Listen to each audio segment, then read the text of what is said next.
by choices, very lonely, not focused, dating market broken. Truth be spoken, marriage, divorce, single moms coping, high value mindset, yeah we chosen. Yeah. Look, broke men talking like they kings now.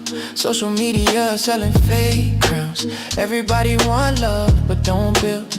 Everybody want peace but don't heal. Single moms tired, dads missing. High value men keep their vision. No simping, no lying, no pretending. We talk real life, no filters, no bending. Single by choice, marriage ain't dead, it's misused.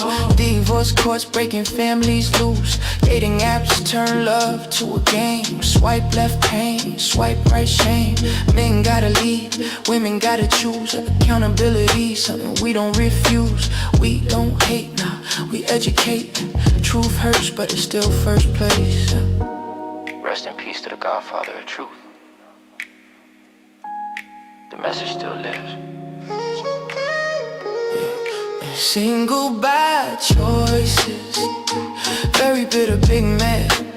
Truth over lies, real talk we have. SBC Nation, stand up, no cap. Gavin X Mr. Walker, facts on facts. Single by choices, single by choices. If you ready for the truth, you in the right voice.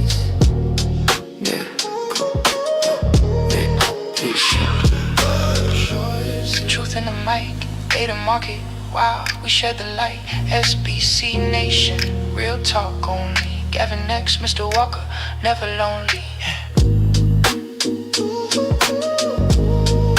Single by choices,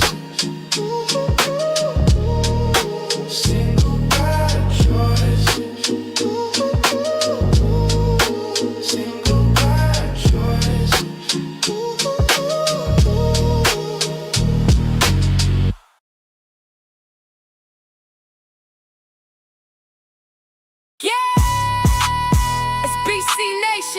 Single by choices, Gavin X Mr. Walker. Two married family men, leading by example. Cart before the horse productions, truth over lies. Let's talk about it.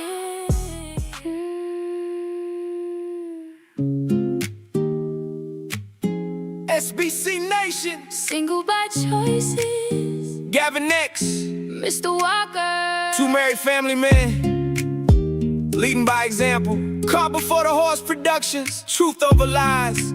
Let's talk about hot girl summer, cancel. City boys up, they ain't stressing no more. Broken homes, everybody outside, but marriage getting low, low, low. Nug in the streets, wildin', wildin'. Keisha hunching all through the night. Blaze Galaxy, everybody toxic. SBC Nation, know we right. Scrolling through the timeline, chaos every day. Everybody toxic, nobody wanna stay. Baby daddy drama, kids caught in the middle. Club every weekend, but the rent just little. Quarter zip sweater, we moving different now.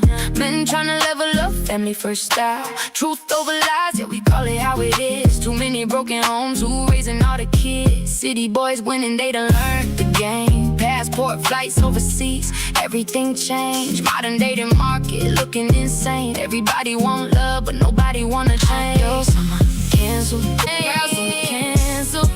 City boys up, they ain't stressing no more. Marriage rate slow and the single mom's high. Everybody asking why. Love her flexing in designer. Keisha outside every night. SBC Nation in the building. We bring truth back to life.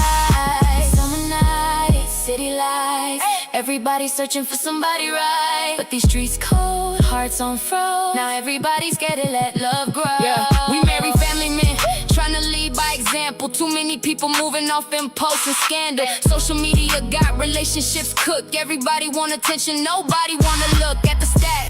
Facts, truth hurt bad. Kids need fathers, that's why the world mad. SBC Nation in the chat going crazy. Hit the like button if you feel me, baby. Super chat flying, cash app buzzing. Truth over lies, yeah the whole crew coming. Cart before the horse, we building something major. Real conversations, no industry favor. Hit the like button, subscribe to the channel, support the show. Cash App and Super Chats. Girl from a gamble. Single by choices. Gavin X Mr. Walker. SBC Nation.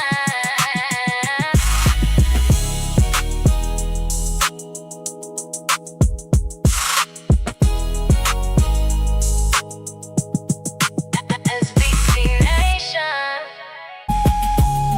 Hit the like button, Subscribe to the channel. support the show. Cash App and Super Cats. Single by choices. Gavin X Mr. Walker. SBC Nation.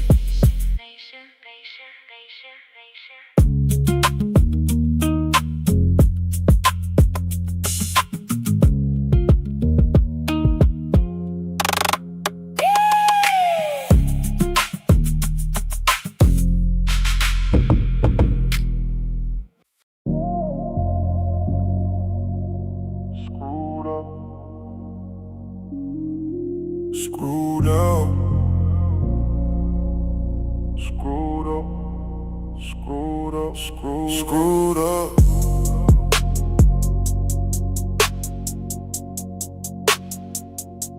Screwed up, screwed up, screwed up. H-Town vibes. Screwed up. Screwed up, single by choice. H-Town vibe. Single by choice, a single by force. Love got lost, now we paying the cost. Welcome to the real, no cap, no loss. Yeah, it's Gavin X Mr. Walker in the building, let's talk facts. Single women scrolling, but they lonely at night. Baby mama drama, got the kids in the fight. Big deadbeat dads ducking, ain't raising AC. Broken homes everywhere, now the cycle just repeats. Marriage look risky, divorce on the rise. Modern day love full of games and lies. Everybody want love, but don't play their role. Now we got a whole generation lost with no goals. Single by choice, a single by force. Your truth over feelings, yeah, we bringing it raw. Welcome to the show where we breaking the law. Nug on the couch playing 2K all day. Bone Keisha fed up like, boy, you gotta find a way. Bills stacking up, love turning cold. She out in the streets, now the story get bold. Now they both lost, trying to figure it out. Toxic love cycles, yeah, where we calling it out. This that real talk, not the fairy tale dream. This that wake up call for the whole damn scene. R.I.P. Kevin Sound, what they ain't wanna hear, but it was real. With accountability, where that, we just tryna build, not tear down the pack. Hit that like button. Subscribe, don't front, cash out.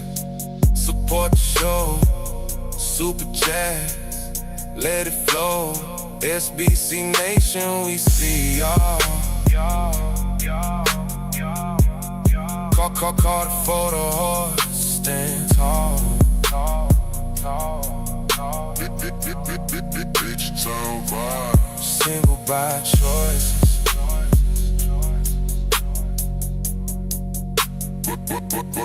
Consequences. Welcome to the truth.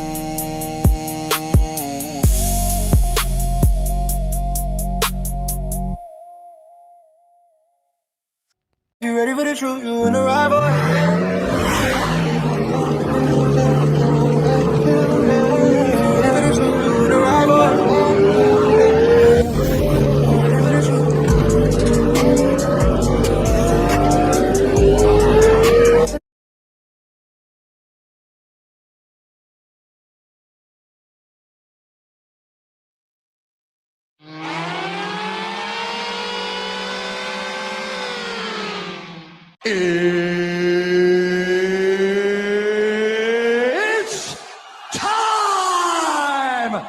Let's get it on. Welcome, welcome, welcome. Live, Single by Choices, brought to you by Caught before the horse production. We live. Welcome to Caught before the horse production. It's Sunday night, Mr. Walker. How you feeling, brother? Yes, sir. I am feeling freaking-tastic per usual. Good evening, ladies and gentlemen, El Nug Nugs and Le Bonquishas. Welcome to Cart Before the Horse, Single by Choices, in affiliation with the Bougie Negro Podcast, and also, as all you Negroes know, in association with Ain't No Fun Once the Rabbits Got the Gun Entertainment. What's going on with you this fine Single by Choices Sunday? I got beans and bologna. Yeah. Welcome in, SBC Nation. We are back in the house, fresh off the Regal Rumble hangover. So hit the like button, hit the subscribe button as you come in. Oh, shout out to the Regal Rumble last night. We was rumbling. Shout out to our freedom fighting sister Ebony Dean from rocking with us. If you missed it, make sure you go and check it out. Shout out to the replay gang. You see the title. It starts at home. But whether or not you missed it last night, come all this mighty fine August 16th, 2026. As you can see, Gavin X and I are very much still in the mix, reporting live to you jive chickens from this wonky, ever-changing dating, mating, and rage baiting market, my baby. Yeah!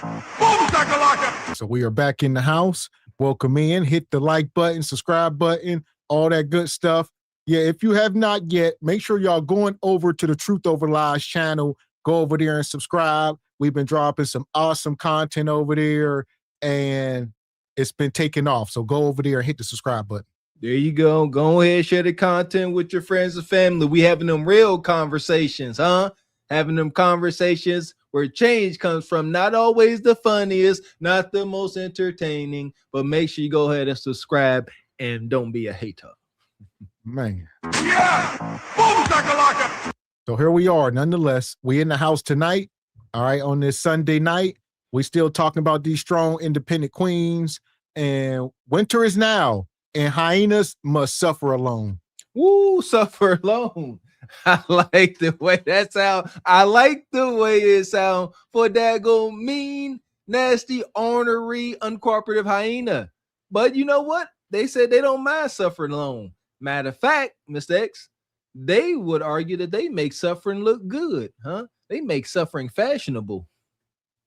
Yeah, so they say. So we're going to find out tonight. We got a lot to talk about, and I think we're going to start out on the streets with our brother Trey. Shout out to the brother Trey out there antagonizing the wig-wearing harlots. Shout out to the brother. So here we are. Hit the like button. What's the best thing about a black man? Wait, why y'all laughing? Y'all know y'all daddy's paying y'all tuition. Just black men on top. Black men on top. Black dads really deserve credit. Yeah. Okay. Why do a lot of black women think they don't need men today? Because you really don't need. You don't really need men. You just a man is like a side.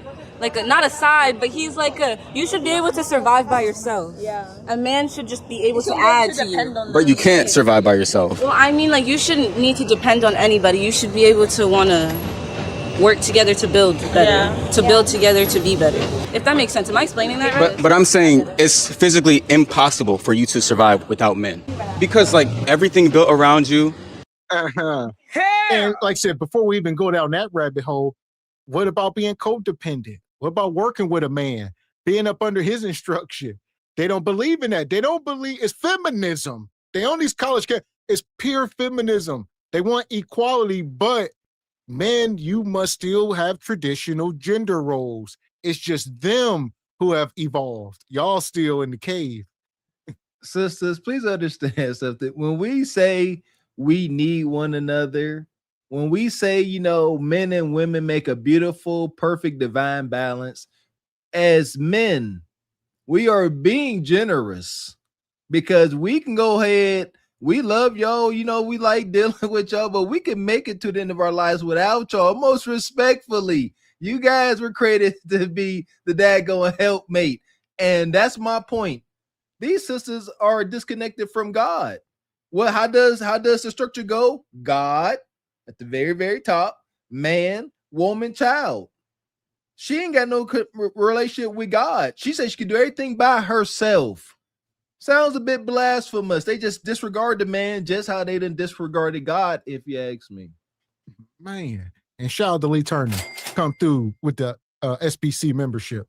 Appreciate your brother Lee always coming through. And shout out to Lethal MFG. Come through with a host of jewels and clapping seals. Appreciate you, Lethal. And shout out to brother, what's Binary? that? Binary. Binary. Appreciate you, Binary. Binary. Okay. Appreciate you. And Sister Nais or Nisi, however you pronounce it, says, good evening, brothers and sisters in the chat. And we dropped that video with the Reed. I was laughing so hard at Sister D.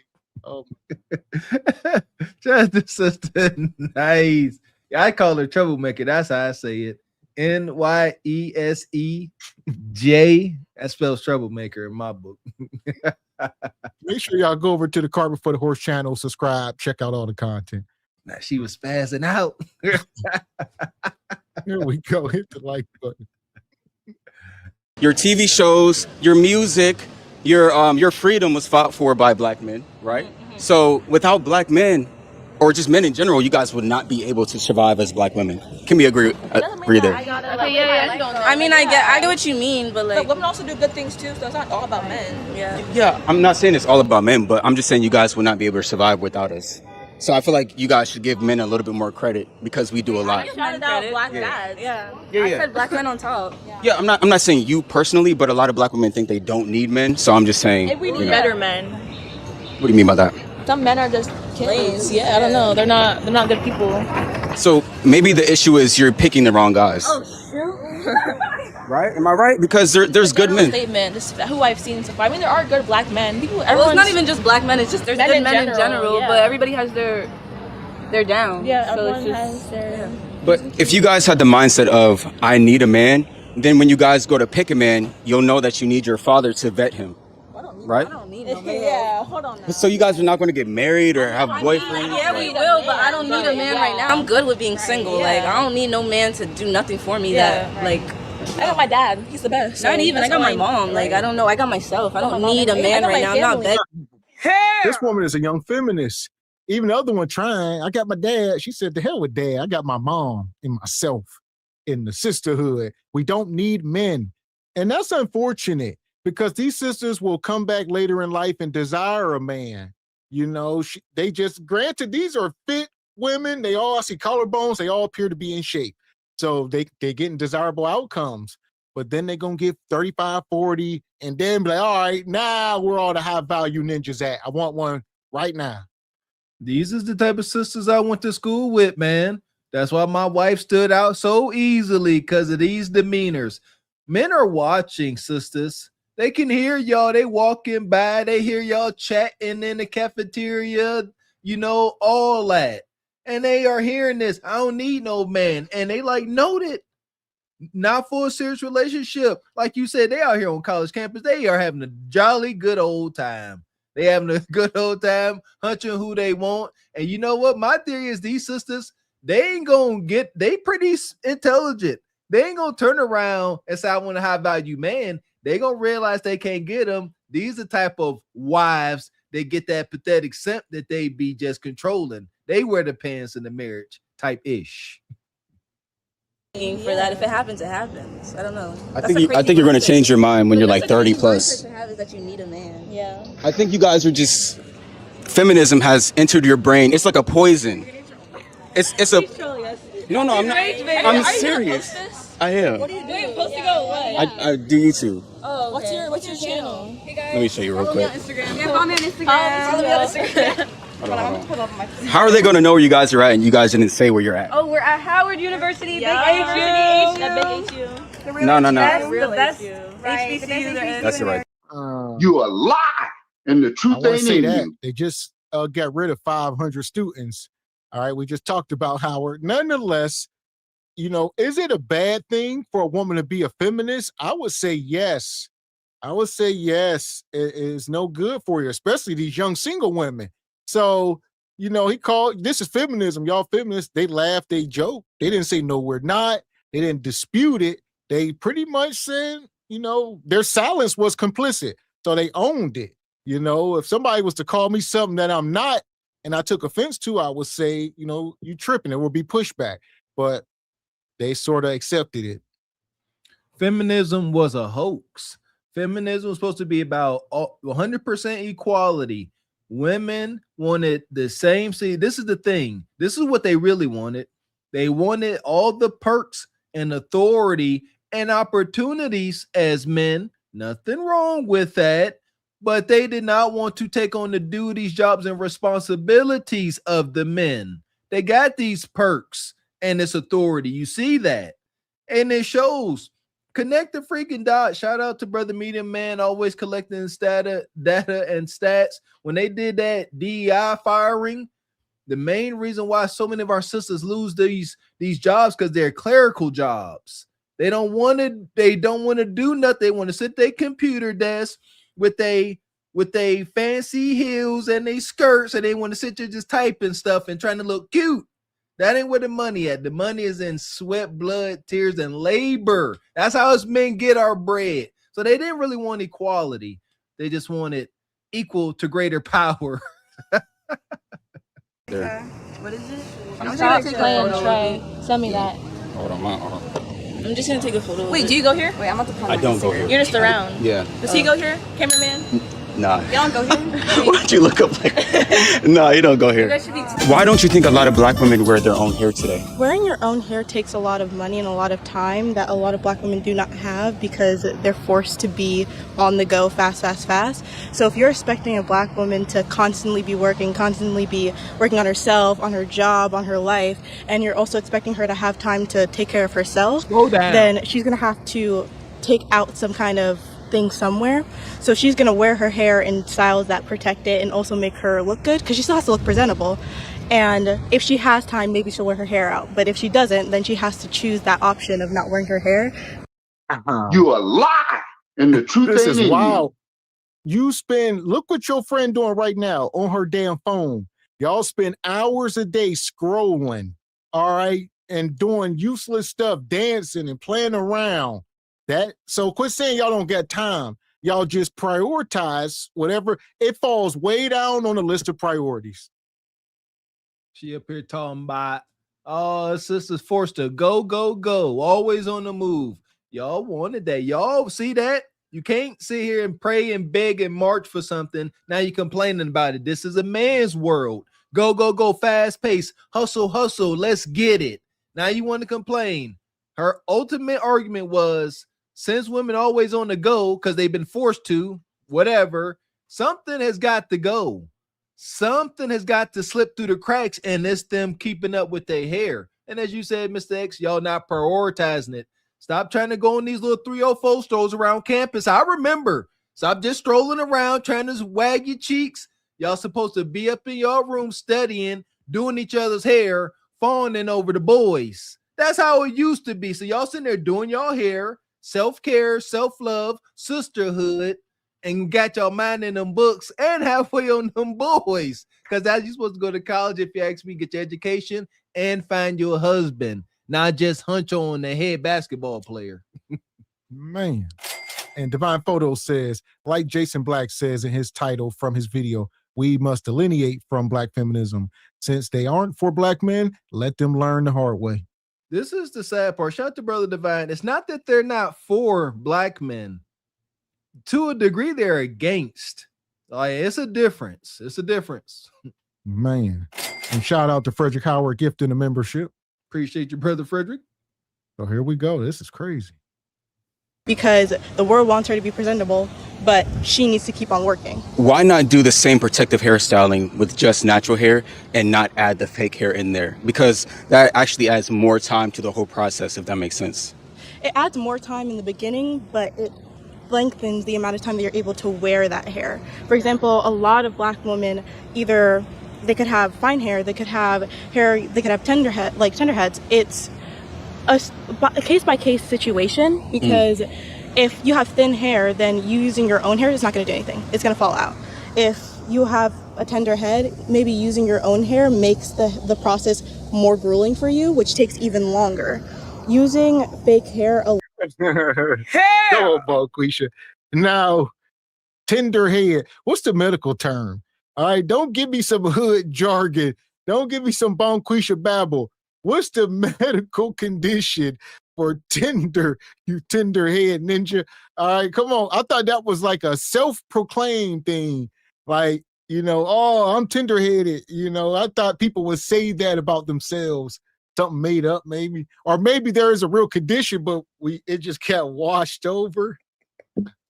This is the part of our culture I love, like just tender-headed. What the heck is that? You're tender by the head. Your head tender. And while I'm in that kitchen with that hot comb and your sister keeps flinching, girl, you just tender-headed. She ain't tender-headed. You sizzling her scalp with high temper.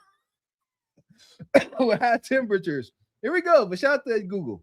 Tender-headed means having a sensitive scalp that easily feels pain or discomfort when hair is brushed, combed, parted, braided, or pulled into tight styles. But that doesn't make her point, because if you tender-headed, you tender by the head, then any type of follicular manipulation is going to activate the tendernism of your scalp.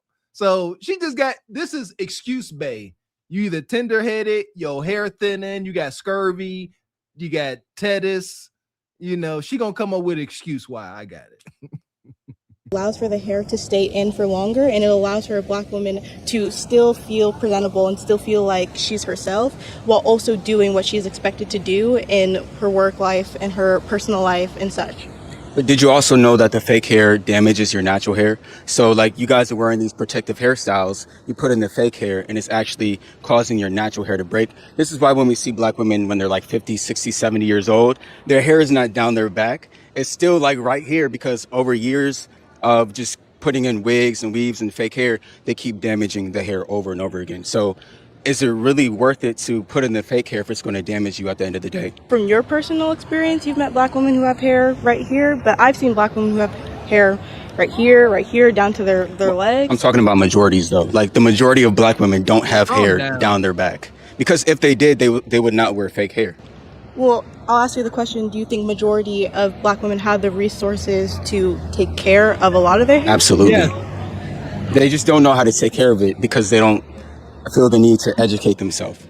And there you go. Hair! And this goes back to last night's episode. It starts at home.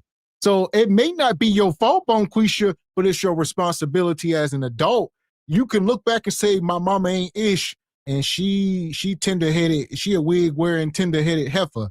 Granted, but now it's your responsibility to love your own hair or continue on the curse, because I'll tell you what, by the year 2050, half these sisters might be bald head, especially heading into older age. The majority of the women over the age of probably 40 will be bald head by the year 2050. Extremely unfortunate.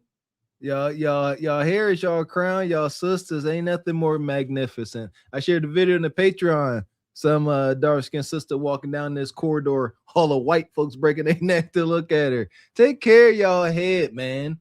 And it seems like to me, in the depth of the hood, sisters don't really start taking care of their hair until they reach old auntie to nana stage. Have y'all seen that? Like, it's like reverse. Like, I see more older sisters or women in the hood where they finally wearing their natural hair. They typically got it slicked back, but it's got a ponytail to some length, or it looked decent. But it always seemed like they wait till they get to about 45, 50 before they finally realize or educate themselves to take care of their natural hair. But while they're young, too busy running the streets, that's what it is. I just figured it out. I'll be having epiphany, crack maybe epiphanies. Nah, she in the church in the house. She got time to sit down there and take care of her hair. Bonquisha, she out here entertaining the herb man, baby daddy, couch ninjas. She got to slap on that wig and go. I got it. But if they did that, then they could just go on YouTube, do a quick search. How do I take care of high porosity 4C hair? Tons of videos will come up telling you exactly what to do. But they just want to be trendy and be like every other girl and put on the wigs and the weaves and stuff like that. Well, the funniest thing is that black women are actually the most educated group in the entire world. So black women are educated about their hair because they live with it every day, but their choice is to put their hair into styles because you can't make this shit up. You can't make this shit up. Y'all heard it. Listen, that's a lie from the pits of hell. Go and watch last night's show. We thoroughly debunked it, and they just spewing it. Black women are the most educated people on the, she didn't even say the country, she said on the face of the earth. American black women, FBA, my sisters, are the most educated. I wish it was true, like Mr. Walker said. If it was true, I wouldn't be upset. I wouldn't be, hell, I'd be excited. That means the kids would be better off, etc. But it simply ain't true. She said the most educated people in the world. I said it last night, god dang it. If it was true, I would have a shirt made saying just that. It will be a black shirt with bold white letters that says black women are the most educated, turn to the back, in the whole damn world. I'll try to point home. What an awesome statistic that would be if it were true, but it's not. It's Asian women. The Asian women got y'all beat, all right? And they wear their own hair.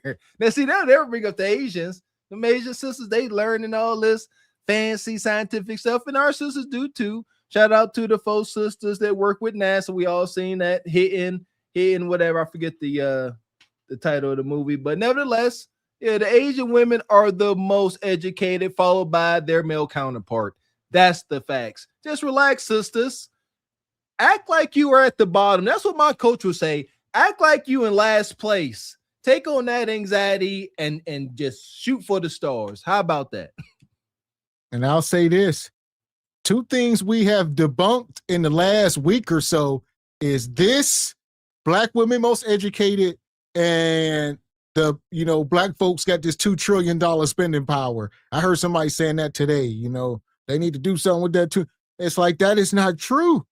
Like, we debunking stuff. Shout out to Truth Over Lies. There you go. Make sure y'all go subscribe. That $2 trillion ain't sitting in no susu, no pot that we can extract and go ahead and buy, a couple quadplexes with Jay Prince. No, shout out to Truth Over Lies. We've been getting down to the nitty gritty. Go and check it out. Go and subscribe. That is their choice. The same way that a guy decides to put their hair into dreads. That's protective though. Like, fake hair is not protective. Not necessarily. I've seen guys who have dreads who, when they take it out, they lose a bunch of hair because they don't take care of their hair right. If you don't wash your dreads, if you don't retwist your dreads, if you don't do this and do that, your hair is going to fall out when you take it out because you're not doing anything to protect it. It's a case-by-case basis. So dreads are dead hair. They keep putting the dead hair back into the dread. So, of course, all that dead hair is going to shed away when they take out the dreads. Yeah, but if your hair is not at the same volume that it was when you first put the dreads in, then your hair is damaged because you weren't taking care of it while you put the dreads in. Dreads are protective style, but I think fake hair is never protective. Fake hair can be protective. It's how you choose to protect it. If you choose to neglect your hair while you have, because I've seen black women who wash their hair while they have braids in. I've seen black guys who wash their hair while they have dreads in. It's how you choose to protect your own hair while your hair is in a style. And that is a choice between a person. And if they choose not to, they choose not to. But I quite often see that a lot of black women are criticized for not taking care of their hair, but have you ever thought about the tons and tons of black men who keep their hair matted because they think that that's a better style than actually taking care of their hair? Well, at least with black men, they're wearing their natural hair. Like it, however you want to wear your natural hair, that's cool. We're just saying keep it natural. All black men, we all want to see you guys natural because that's what God made us to want to see. But for some reason, black women don't care what black men think, and you guys put in the wigs, the weaves, the lace fronts, and all. And there you go. I would say they getting most closer back to their roots. She must understand, us as men, we went through it as well. The men went through it. They wore the conks, all right? They wore the jerry curls. They were trying to assimilate all that. Granted, trying to get the straight hair or closer to whatever. You know, there was issues just to get into certain industries. But no, what you see now is us being in tune with our true selves. So even if it's Madden and Nap, we'll take that over the, over them conks back in the day. They're going right. Shout out to my mom, man. My mom got released from jail and she got out and she had learned how to perm hair. And she got out and she permed me and my older cousin's hair. We had the high-low. Y'all gotta be from hood know what that high-low is. It go up like Gumby. But when she permed it, now it was straight and silky. And when it went up at the peak, it, it curved over. It looked all effed up. But like, to make your point, like it's that assimilation, wanting to look more like them is heinous. It hurts. Do you want to know why? Understand something. This is deep.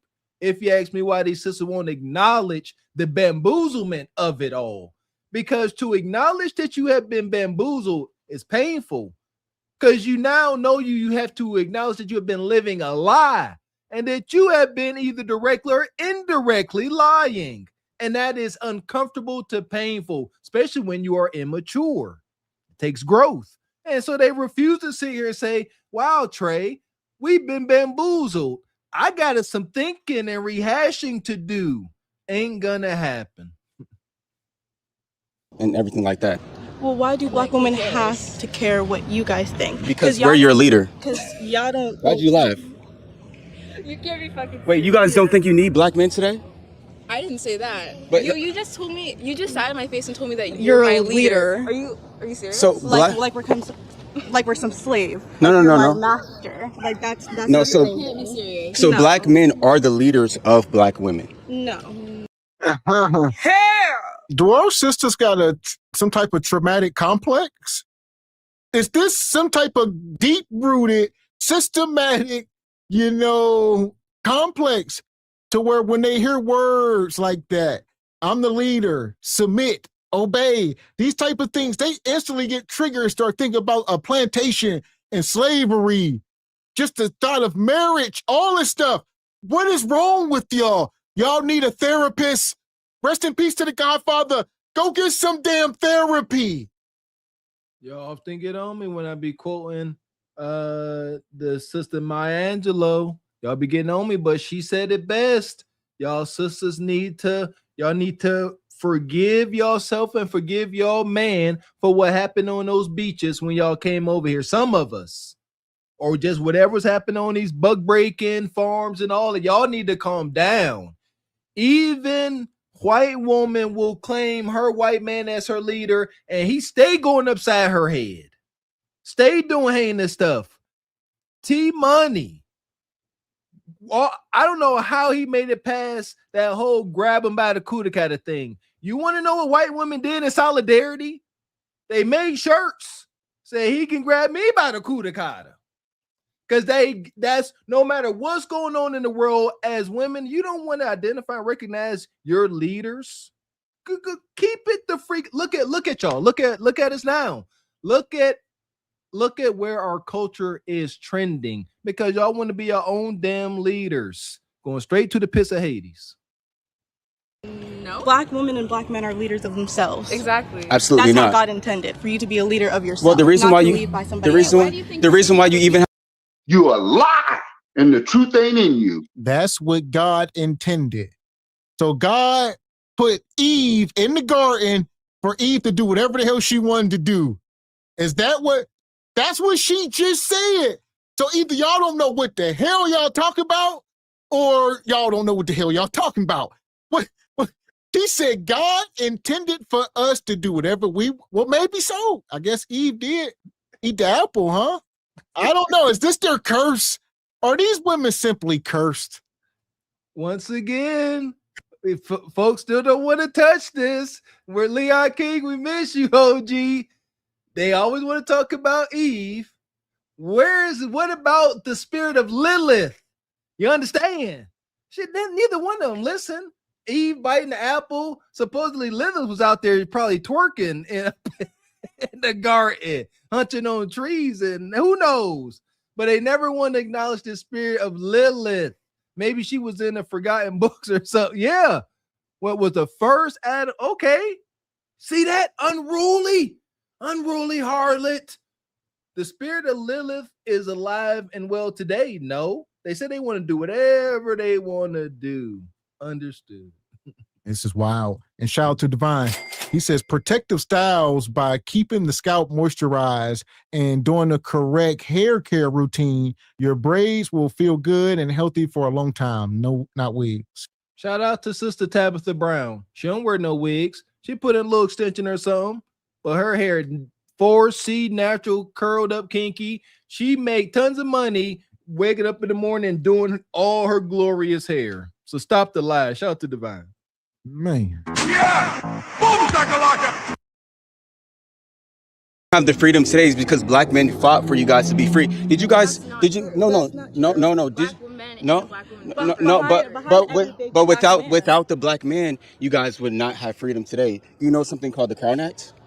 Yes. I do. Thank you for the conversation. Yeah. So if it wasn't for black men, you guys wouldn't be able to wear your natural hairstyles or black hairstyles like that right now. So give your credit to black men because it's due. Yeah. I can give credit to you when I want to give credit to you, but right now what you're doing is disrespectful. How is it disrespectful? Because you're coming up to two black women who have their hair in braids, telling them they shouldn't have hair in braids and that you're our leader. I didn't tell you guys what to do. We're speaking about black women wearing fake hair. How's that disrespectful? If it just so falls on you guys, that's your problem, not mine. My question is, if I tell you that I don't like your outfit, right? Okay. How do you feel about that? You're not my leader. Exactly. So I don't feel like you're my leader.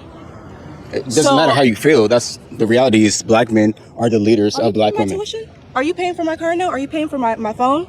Are you? Black men are the leaders of black women. You didn't answer my question. Black men are my phone? So I have to pay for your bills to be your leader? Is that what you're saying? No, but Yes. And that's why you are not the leader. You know who is the leader? The YT man, because he signs her paycheck. Either the YT man signed a paycheck, or he signed the EBT check, or he signed in the WIC check, or the Medicare, or the Section 8. So that's who the hell their boss is. That's their leader, is the government, or if they got a real job, then they boss at work. Are you my leader? She says. She said she went straight to money. That was dating wrapped up with a nasty doo-doo covered bow right there. I'm your leader. You got money? That's dating today. To be a leader, she should have said, oh, you my leader? Do you have leadership qualities? Can you guide? Do you have discipline? Do you have structure? Are you a hypocrite? Do you have patience? Can you practice delayed gratification? Can you make plans for the future? Can you stand to those plans? That's some leadership qualities, not put the money in my hand. But if she'd have asked Brother Trey those things, he would have said yes. Salute to Brother Trey. Well, is it safe to say in 2026, if you cannot pay all the bills and retire a woman, you can't lead them? That's basically where we at, gentlemen. If you ain't about to let her be a stay-at-home, whatever the hell she want to be, then you can't lead her if she's still working. Thank God that ain't the case, because my wife would have been kicked me to the curb. Well, it's the modern day, more like you said, you grandfathered in, but these are single people. So for the single people out there, that's the dating market. That's terrifying. I'm trying to tell you something. I want y'all. I'm so goofy. I want everyone to have as much fulfillment as I do. Call me weird. Y'all better find it. This ain't wife. This ain't wife. They are who they are at this age. Don't try to fix them. Don't try to break them. Just nod and let them call you at 2 a.m. when they loins get fired up. If my father is my, for example, if my father's my leader, my father's a black man. If my father's my leader, he's paying for my stuff because a leader provides for those who Thank who you. are So leading. a black. So are you providing for me? So, but that's what I'm just. So are you That's what I'm providing for trying to me? get you to Are you understand. answering my question? Are you Your providing father for me? is your leader. I'm saying black men are the leaders. Whether it's your father, Right. your brother, So your then- husband, so then we're your when leader. I leave his house, right, and I pay for my own stuff, who's my leader? Because I Your pay for my husband. own. If I don't have a husband, then who's the leader? Then you're just for the streets at the end of the day. I'm for the streets. Yeah. If you don't stay under your father or your husband, you're for the streets. Yeah. How is it raised? This is honest facts. Just chill. He just raised video. I'm done. Yeah. Okay. You're dismissed. Nice fork, by the way. Thank you. You're already dismissed. You're walking away. You don't have to flick me off. That's crazy. All right. What's the best thing about a black man? Y'all are cool. Like the ones who know how to talk to girls, y'all are cool. So, are there men that try to talk to you guys and they just fail at it, Like not corny dudes. Like, you know what I mean? Oh, okay. So, a lot of dudes try to raise you guys up. Those are the corny ones. No, it's not even that, but it's like not corny as much as like immature. A lot of black women date these guys though, like the corny ones. Why do they do this? I don't know. I can't speak for them. And last question: do you think a black mother can raise a child on her own without the black father? Yeah, I think they can. You think so, for real? I think so. Is the child going to turn out good if that happens? Like, can they raise a child properly that will raise up and be something special in life? Yeah, I think so. I feel like a lot of prominent figures. And there you. Well, I would say you framing it wrong, brother Trey, because it's not an absolute thing. So now you asking all or nothing, and she could simply say yeah and be right. Now you could say what percentage, and then make her give you a number and then go off of that. What percentage you're saying, and she could say, and if she said all of them, then you can go from there. There you go. And just to make it more general, but still get down to it, because we ain't got to split hairs with this statistic. Probability over possibility. Yes, 100%. We done seen all of these brothers that make it to the become professional athletes coming from single mom households. It actually became a joke. Guys with stable households said, man, I wish I had a single mom so I could be a big NFL, NBA player. It's a joke. So yes, it is very much possible that some men can literally slip through the cracks, because that's what it is. But the probability of these single moms out here raising a man that other women are going to like and respect and accept guidance from, slim to none. And even now, like, have black single mothers. I feel like, but it also can go the same way with black single fathers. So I feel like, well, black fathers can raise a child better than a single mother on their own, speaking. Like, the best is them together. But if we look at a single black mother and a single black father, the black father does better every time. I don't think that. I think it's really, I'm not saying I like no, you're good. But I just think that it depends on the parent, like the parent figure themselves, not so much as them being like a single father or mother, whatever, but how the parent carries themselves kind of goes down to the child.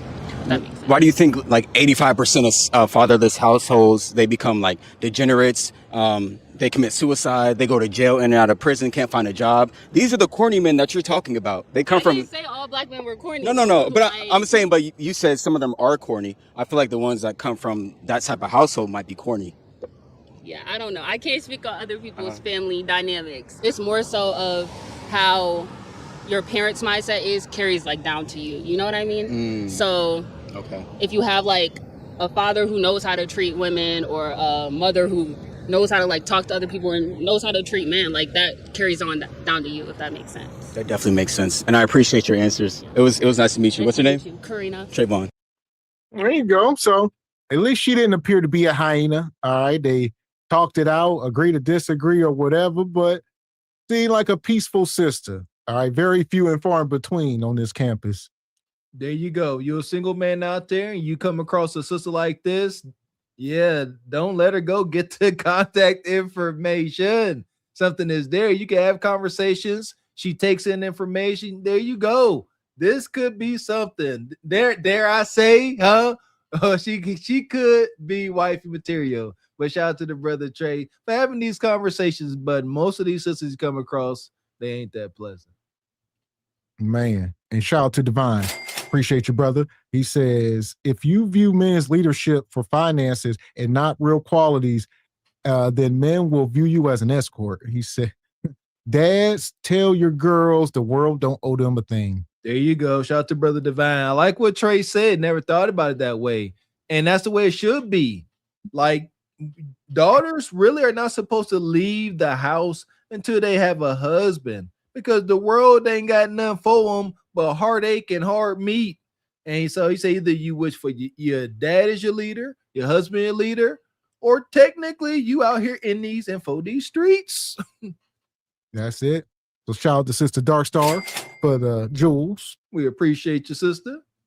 And we're going to take Bonquisha to the sub. Bye, Bonquisha. The passengers of the doomed Titanic sub spent their last moments in total darkness looking for bioluminescent creatures out of the small window and listening to their favorite music. The new details of the 5 passengers' final moments have been revealed by the wife and mum of the father-son duo. Wade in the water, wade in the water, diamond wade in the water. Something's gonna trouble the water. You better wade in the water.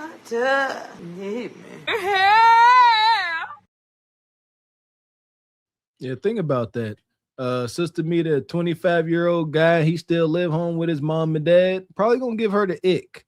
But a brother meet a sister and they about to go on a date, and he find out he picking her up. She still live with her parents. That ain't no ick at all. It's like, oh, you've been under some instruction. You ain't out here just free and wild and loose in these streets. So here we are, folks. We talking about winter is now and single hyenas must suffer alone. And we heading out to the streets, or not the streets, what struggle Quisha here. Let's struggle, baby. Hey y'all, hey. This is your favorite single mama. Now let's get ready to go to the bar. Now this is my favorite perfume. This is Very Secret Orchid by Victoria's Secret. Now let's go. Come on, bitch. The bar wait on nobody. Let's go. Now, someone commented in my comment section if I'm still in school. Yes, you guys, I am. I'm just on summer break and I'm trying to enjoy this last 3 weeks before I go back and be a full-time mommy. Now this bar is the Inwood Bar and Grill, and I ordered me some steak quesadillas, a blue Hawaiian drink, and let me tell y'all, the food is tea. This is located at Upper East Manhattan. After that first drink, I felt so good. I then proceeded to get me a hookah. I got that mint flavor, and then I got an artichoke dip with some chips. Everywhere I go, this is my favorite appetizer. Then I had to get me a pina colada, and this is how I was feeling after.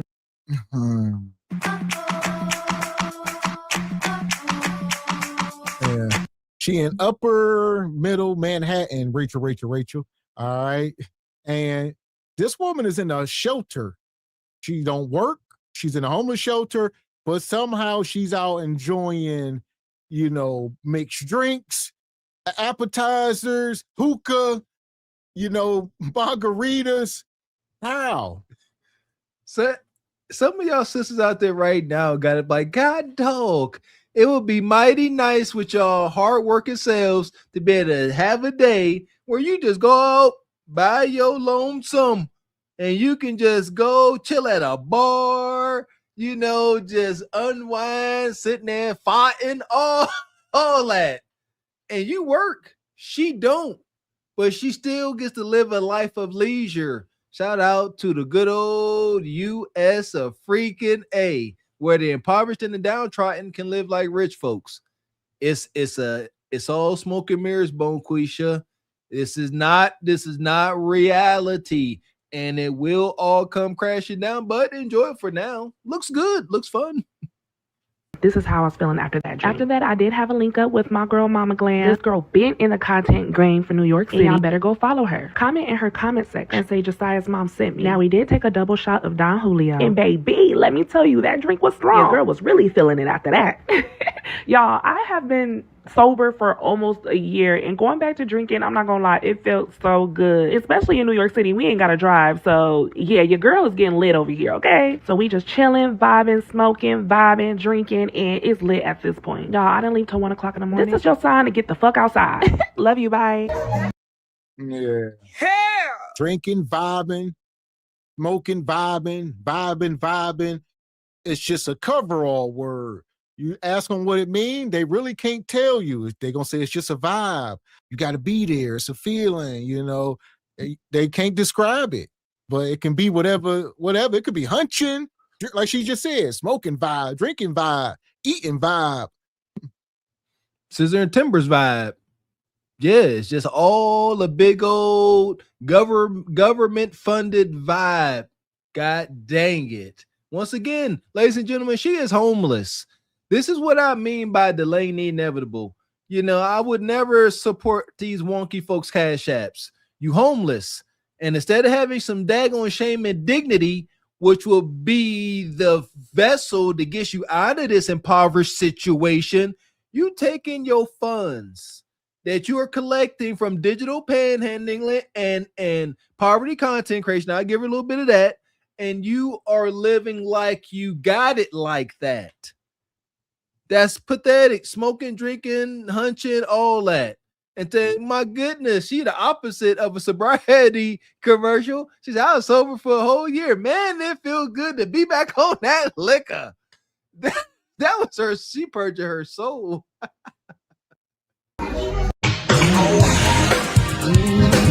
I'm a single mom 24/7 that never had a break for 3 years. I finally got a 2-week break, a morning to myself, and yes, I'm cooking breakfast for myself. Now, being carefree has been nice. I'm not gonna lie. I've been able to sleep a little longer, move at my own pace, and actually able to enjoy a quiet morning without somebody yelling, "Mommy, mommy, mommy," every. Okay, so y'all see how this video started out. Bonquisha up here. Yeah, she just got back from the bar, making breakfast. And she said, I believe she left her son in California. So I don't know how that works, but she come back. If y'all been here, she came back from California. She just said without her son, she kid free. So that's why she out partying. But where are the funds? Granted, now you got the time, even though you shouldn't. You kid free. You should be putting in applications, trying to figure something out. But here we are. Yeah, I knew it. She done left that bar. She got some drinks, some hookah up in there. What's next on the agenda? It ain't go home and read no Bible. It ain't go home and do no laundry. Yeah, she got on her phone. She trying to see where the meat at. God dang, you see it next scene just all rough. Yeah, some of you ninjas in the back right now. What's her Facebook? Hey, what's her Instagram? Where you at, Insidious Nug Nug? I know some of y'all. Like we told y'all, don't be fooled by these sisters be gyrating on all type of stuff. Y'all, we know the rule. That don't mean a daggone thing if you can't do it with the meat up in you. Otherwise, it's just for show. Nah. Man, shout out to Postman with the jewels. Shout out to brother Postman over at Mailbox Sports. Appreciate you, brother. And Rachel says, Gav, Dr. Walker, she's in Washington Heights, West 207 Street. Okay, she says, Hood Ghetto Bar. Shaking my head. Okay, you say so. She said Upper Manhattan. I don't know nothing ghetto about Upper Manhattan. Don't be jealous, Rachel. She your neck of the woods.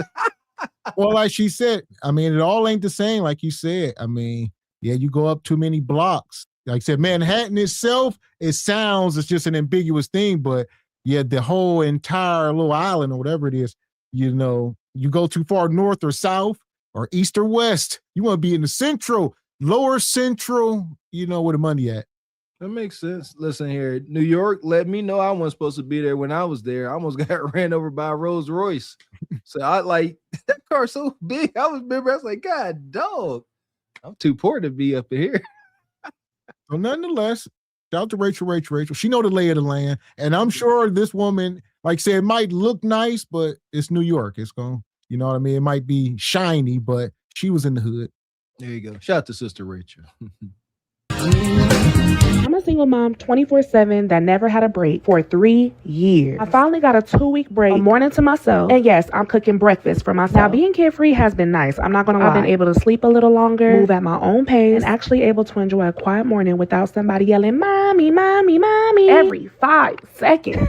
So today I decided to make myself a real breakfast, because when you're a mom, you already know. Sometimes we're busy taking care of everybody else that we forget to take care of ourselves. But let me tell y'all something. My baby is coming home soon, and I'm honestly ready to have my baby back, because as much I enjoy the peace, the house is just different when your child isn't there. With that being said, my kid free is almost over, and once my baby is back, I'll be available Monday through Friday from 8 a.m. to 3:30 p.m. Because after 3:30, baby, mommy duties are back. So y'all better hit me up within those hours, and that includes collaboration and date night, or my kid is coming with me. Now let me finish this.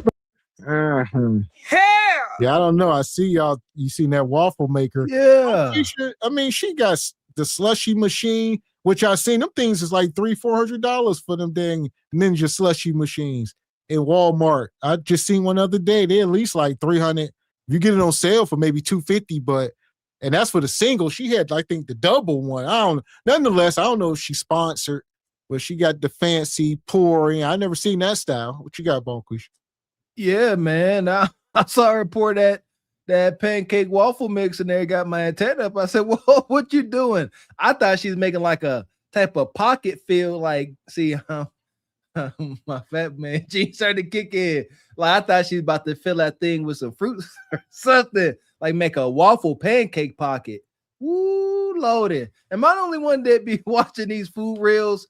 I'll relapse in a minute. And I see, the bad thing is I'll see something like some apple cinnamon pastry dessert, and I'll send it to my wife and she'll make it. She's an enabler. So I ain't in this by myself. I need help. There you go. And shout out to Rachel. Says, Dr. Walker, no, she is not in my area. This is Upper Manhattan, but it's Washington Heights ghetto. I got it. I stayed corrected. And money. Shout out to Faith, come through with the 1,000 joules. Appreciate your Faith. Thank you. Appreciate you. Let me finish this breakfast before my piece comes to an end, because honestly, I wouldn't trade being his mama for anything. Listen, I'm not gonna lie. It feels so good to finally be happy and enjoy myself again. Cause baby, let me tell you, life has been lifing, okay? As a mom, I'm always worried about somebody else, my child, school, bills, everything. So sometimes I have to remind myself that I'm still a woman and I deserve to have fun too. So yes, I got dressed, got cute, showed a little body, because baby, I worked hard for this. And I headed to Times Square just to grab some drinks and enjoy myself. No stress, no overthinking, just me outside having a good time and enjoying the moment. And y'all, I had to record this robotic dog. This was just so funny to me because I was not expecting this. But y'all know I can't stay out all night. So after I got home, I wanted to try something that I be seeing people trying to make for years, that viral seafood boil that went viral years ago. And yeah. Granted, like you said, the content must be booming right now. It's the only thing that can make sense. But don't let the homeless shelter find out. They're going to throw you out, because there's no way you eating this high on the hog living in a damn homeless shelter. All she do, especially, she got a 2-week break. She said her kid's gone for 2 weeks. All she doing is waking up, going out, drinking, day drinking, walking around Times Square. Let me go home and do a seafood boil challenge inside of a homeless shelter. The homeless shelter is the problem. Salute to these poverty streamers getting out of financial poverty and getting some twos and fews, but this can't be the case. Keep in mind, again, she is still in a homeless shelter, living the life that any loving parent would like for their kid to live. You know, like this is a trust fund lifestyle. She wake up in the morning, she busts herself down with the rolls, go outside, day drink in Times Square. That sounds like some uppity stuff. Then, like you said, go home. Oh, I saw a viral crab dish. Let me go ahead and collect these top shelf ingredients and go home and make it just to pass the time. Maybe I'll diddle myself in, but like, what a life. The life of the rich and famous. Shout out to Robin Leach.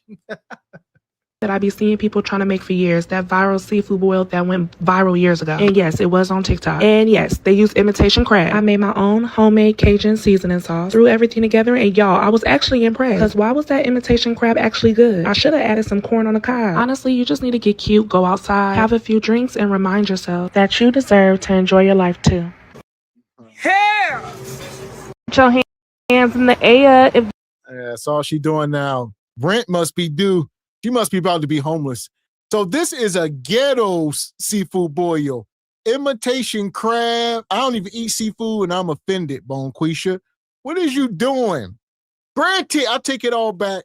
Not so luxurious. All right, you can get all these ingredients from Dollar General. Hell. I second that motion. Nobody's ever going to be able to say we didn't retract statements when we were rogue, because we do. And I don't mind doing it. Yes, I take back what I said as well, because god dang. Imitation crab, that's poverty. That's deep. And the fact she did that, okay, now we're going right. She going in the right direction. What have I said? You poor. You are homeless. It's supposed to hurt. Yeah, like imitation crab in a dish type hurt. I thought them was real chunks of crab. But okay, I will accept it. She's done worse. And y'all, I was actually impressed. Because why was that imitation crab actually good? I should have added some corn on the cob. Honestly, you just need to get cute, go outside, have a few drinks, and remind yourself that you deserve to enjoy your life too. Put your hands in the air if you's a troop. Hey y'all, hey, let's make a smoothie.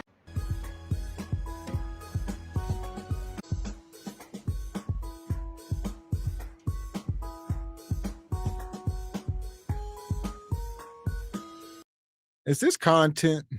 Let's make a smoothie. Let's make a seafood boil. How about this?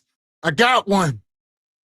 Let's go on Indeed and put in a damn application. Yeah! Oh, come with me down to the Piggly Wiggly as I fill out applications. Come with me online on Craigslist as I look for work. Something, Facebook Marketplace. Come on. Come with me and you'll see a place of applications. Ain't happening. Shout out to last night's show. What that one sister say working in that warehouse? She worked like a day or so. She said, it's too hot. I quit. She went on lunch break and never came back. I think I had one job where I did that. But they ain't about to get no job. It's not glamorous enough.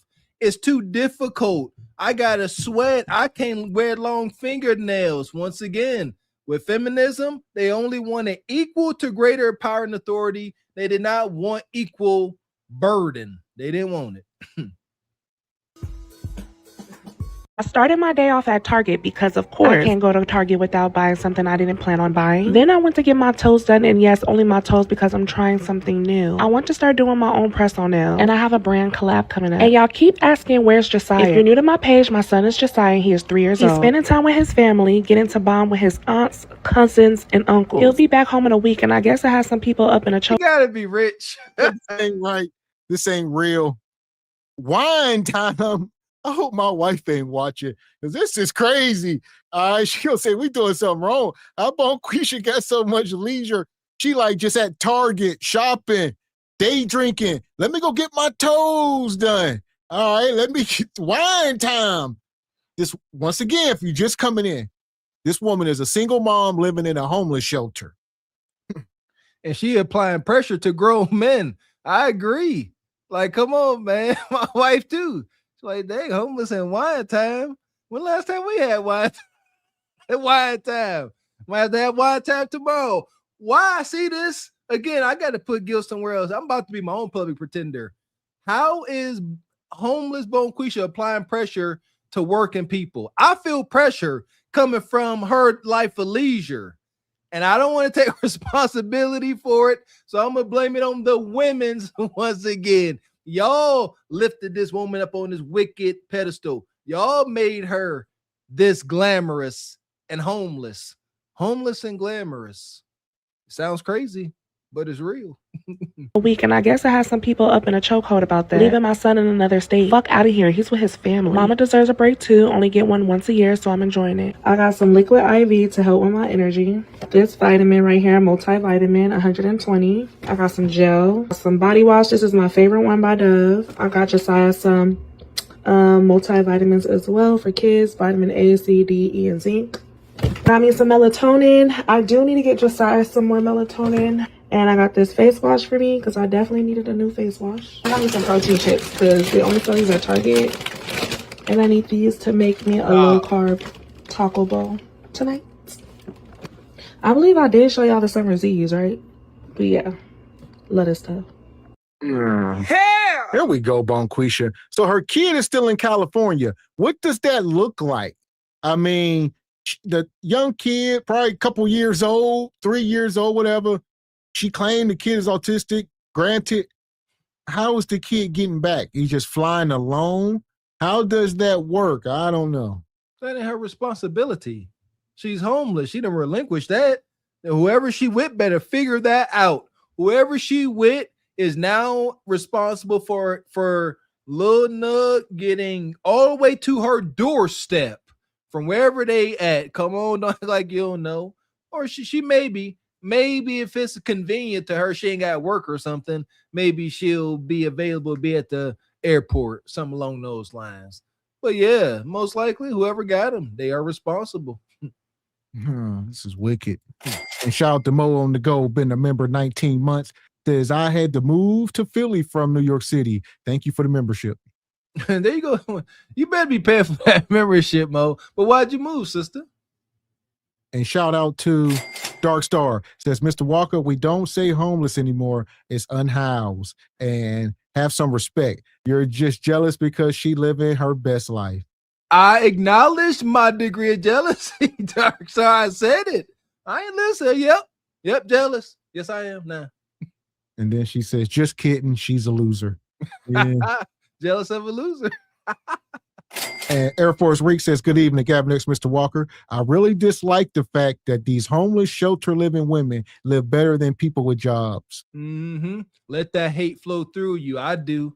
I would say for now, a lot of this is short term. So like you said, don't let these little 60-second reels make you jealous. Y'all don't want to live the rest of the 23 hours and 59 minutes of her day. I promise you. That's all facts. We are at the peak. We're at the peak of things going good for her. And we're plateauing. Don't worry. Don't you fret. Man. And shout out to Count Dracula.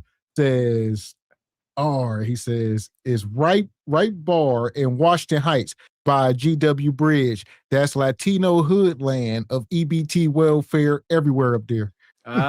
Okay, Count Dracula and Rachel. We stand corrected. She in the hood. I like, you know what? But she was in Times Square too. Nah, she uppity. Oh, man. Yeah. And shout out to Air Force Reek.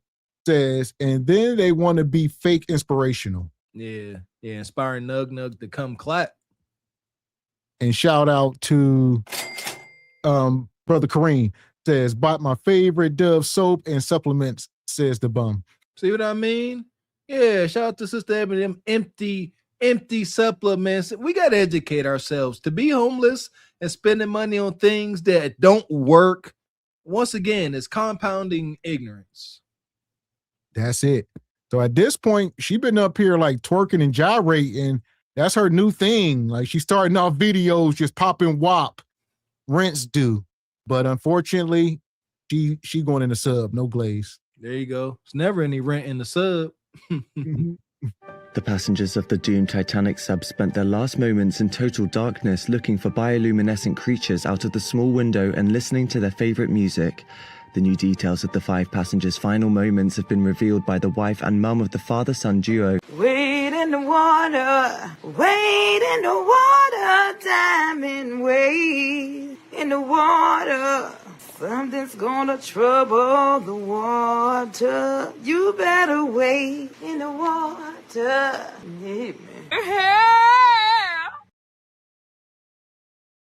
Yeah, shout out to Shelter Bay. She's still afloat. I ain't too mad at it. you know, but she said she working on something new. Why is she starting off dang near every video now, gyrating and popping WAP?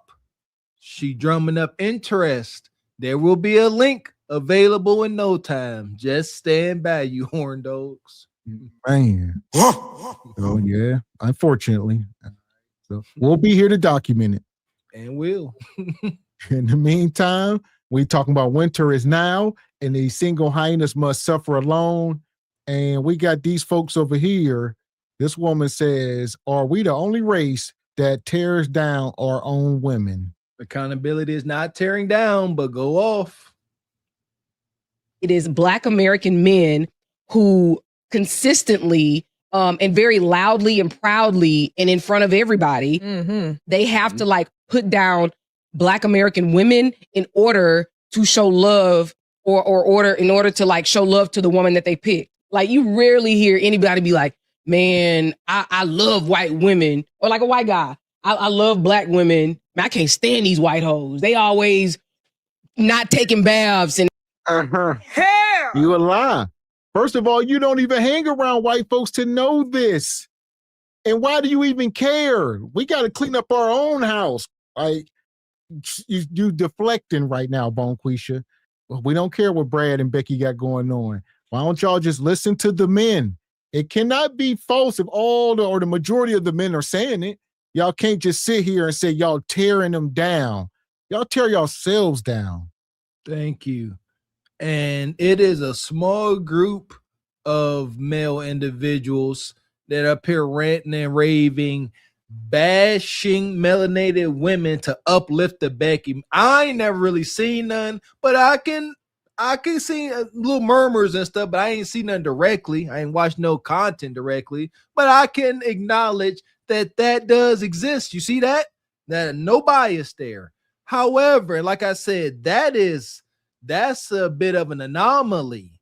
However, it is an accepted thing where melanated sisters go with Brad and they doo-doo on, the brother, and it's not taboo, it's accepted. What did the sister say? She see a Black man with a white woman. She said, oh, you a sellout. But when she sees a Black woman with a white man, she say, oh, she was tired. She found rest. She has peace now. So stop with your lies. Man. And Air Force Reek with the fireball says, I wonder what is the income threshold to be able to live in a shelter because she looks like she's earning good money posting content. And there you go. They're starting to crack down, Air Force Reek, on this unreported content income. They're going to find out. It's in 4K. There you go. Yeah, I want to say a week or so ago, we had Big Dime was even down at the, food stamp office having to report something. So, yeah. That's it. They listen there. Uncle Sam gonna get his cut. That ain't never been a thing. He get more than his cut. And Air Force Reed come back, says, I have to give her pushback. I work with 3 YT men who do not date YT women. And when I ask them why, YT women are boring. I wasn't even going to touch on Air Force Rig. Yeah, I know some white guys, they won't deal with white women. They like Black dudes. It is what it is. She just talking. She bitter. Or if they do, like you said, they are not treating these women like princesses or whatever. No, these women, they are the kings of DV going upside their women head. Correction. Most of the time, the women live in fear, so stop the cap. And Brad, the one that be pushing y'all to be on selling fans. Yeah, that's his thing. Brad will find him a melanated sister, and y'all about to be selling y'all some fans only. It is Black American men who consistently and very loudly and proudly and in front of everybody, they have to like put down Black American women in order to show love or in order to like show love to the woman that they pick. Like you rarely hear anybody be like, man, I love white women, or like a white guy. I love Black women. Man, I can't stand these white hoes. They always not taking baths and they got greasy hair and they always acting crazy, asking for the manager in the store. Right. They just let them be. And then they just go and deal with the Black woman that they want to deal with. You don't ever hear them like down their own. Mexican people too. Mexican men, if they love a white woman, they're not downing Mexican women. They just go and they get them their white queen. Huh. The hypocrisy is amazing.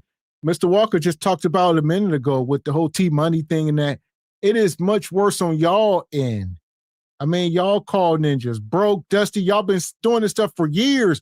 Y'all had daytime talk shows where y'all would go up and, bash black men for decades now. You got a little meat. You broke, you dusty, all this stuff. So what are we talking about? You sisters gotta submit. Y'all don't get it. Y'all threw this gauntlet in the ring first. We don't need no men. All of this bash, all this madness. Y'all need to get back in y'all place.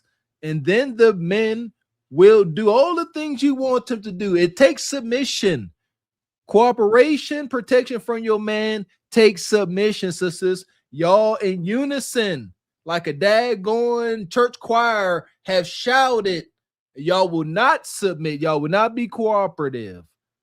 And it's madness. That's the reason why we are the way we are. Shout out to the conquering colonizer. They know how to stay on code. Golly, that's what Kanye was saying when he said he was jealous of the small hats. They know how to stay on code. They look out for one another with a bias that is in their best interest. We got to get back on board. But I promise you this, it don't start with the men coming saying, come back, sisters. It starts with the women reversing what they did and said and being more feminine and submissive. And go and eat tamales with mayonnaise if they want to. You know what I'm saying? They just don't. I'm just saying, but why do you have to? Here's the thing I don't understand, right? We talk about this need for community. We talk about this need for village, right? I'll give you a perfect example, right? And we'll use the Nation of Islam. Like when they stepped on the scene, what did they do? What were the Black African-American women doing? They made sure that they took the women in. They taught the women how to treat the men in leadership position in the Nation of Islam, right? They took the African-American women and said, we don't want you working for the white man. We don't want you doing this. Let me structure you. Let me teach you. Let me lead you and let me show you how to be treated. In turn, what did the women do? They did it. They followed the lead. Why? Because you had strong Black men with resources that came and gave you a 360. So what you saying, Bonquisha? These ninjas is broke and they weak. I said it earlier. Your leadership comes down to how much money in your pocket. She just said it. You ain't got no bread, and she considers you weak because you ain't got no bread. So, and like you said, ain't nobody putting you women up under instruction. Y'all just seen the women that was on the street with Brother Trey. Y'all are modern feminists. Even the woman in the homeless shelter. Y'all cannot be put under instruction. Them days is done. It's over. And that's the point I was going to make. She is smoking with cigarettes. You just described modern day slavery to these modern hyenas. Farrakhan and them, do you not know what terms and conditions came with these resources and help? You think you just about to be out here twerking in a club? No, full garb, all at church every Sunday, sometimes on Wednesday. And you're going to be under some structure, some discipline. See that? They just came with money. No, they did not. You had to follow by rules or you was kicked out of it. Y'all don't want that. So just stop. Everything she said is null and void, but good try. And shows you what you needed. So what I am saying to Black men, if you don't like the way women are being treated or doing, then step up.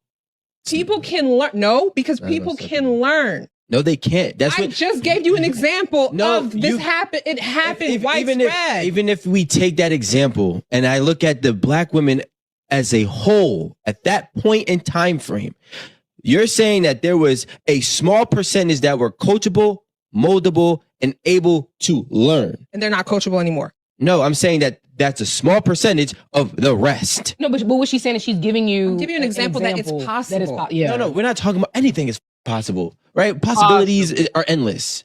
What we're talking about is the reality. The reality is the lack of being able to follow. And there he go, huh? Yeah! Boom, shakalaka! And follow what? Up under instruction of a man. And like you said, that we deem as men, that's respected amongst his peers, not somebody that y'all deem as a man according to his resources or social status or whatever the case.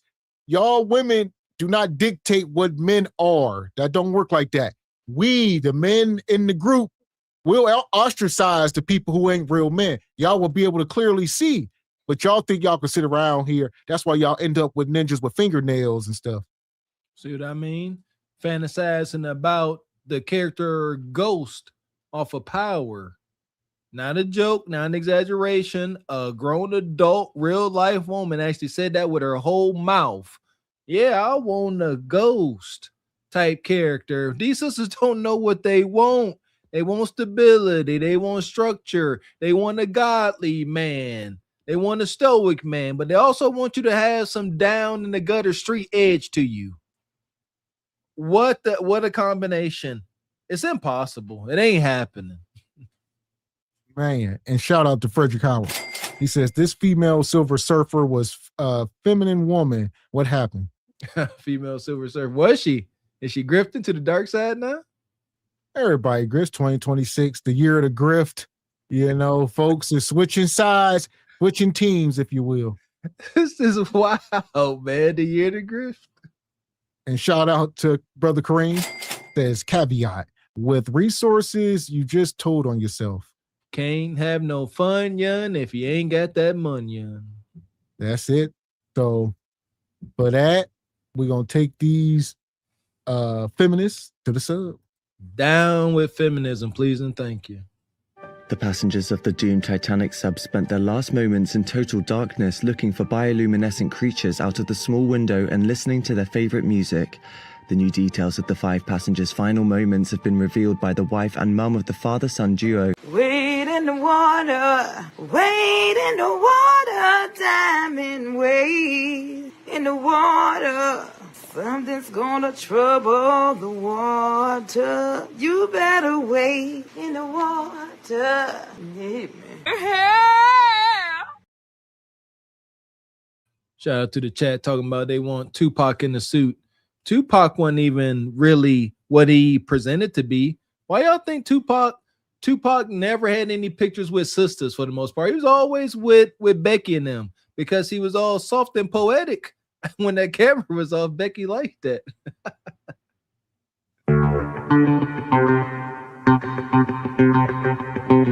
And shout out to Ryan Page with the 20 ball. Says overall, 70 to 80% of black men marry black women. The rest of them hyenas didn't get the memo. You missed out. There you go. Shout out to Medium Man breaking down that stat. Appreciate you, Ryan Page. Appreciate you, brother. Yeah! Boom, shakalaka! So here we are, folks. We talking about winter is now and single hyenas must suffer alone. And we're going to go out here and talk about this Young Miami. Oh, boy. It's kind of like breaking a nigga down. Like, what what's we doing? spending money on you? Hold on. What's spending money on you? Doing what I ask. Like what? Doing whatever the fuck I want. Doing what I ask. This could be a lot. Yeah, right. I'm scared because I know how this goes. This could be. This could like, go down a I want to go on a trip. I want you to pay for my. It's like whatever I want you to do. But how far? What you in the mood I may need a car wash. I might want to go on a trip. I mean, my kids may need some uniform. It's like okay, that's cool. That's cool. It's like whatever how I much want further? You to do. How much further? How much do I need to know? It's like levels. Yeah, like, okay. So which level do the first level? 4th week. It's the 4th week now. Yeah, yeah. Like this, like the 4th week. I want to get straight to the point. You got to show me that you put the money where the mouth is. Let me ask you something too, because it's levels, like you said, right? So for a rich nigga, right? A rich nigga, because he has money doesn't mean he cares. But rich niggas are used to tricking. Right, that's what I'm saying. He's used to just paying for whatever he feel like doing. But that doesn't mean he cares.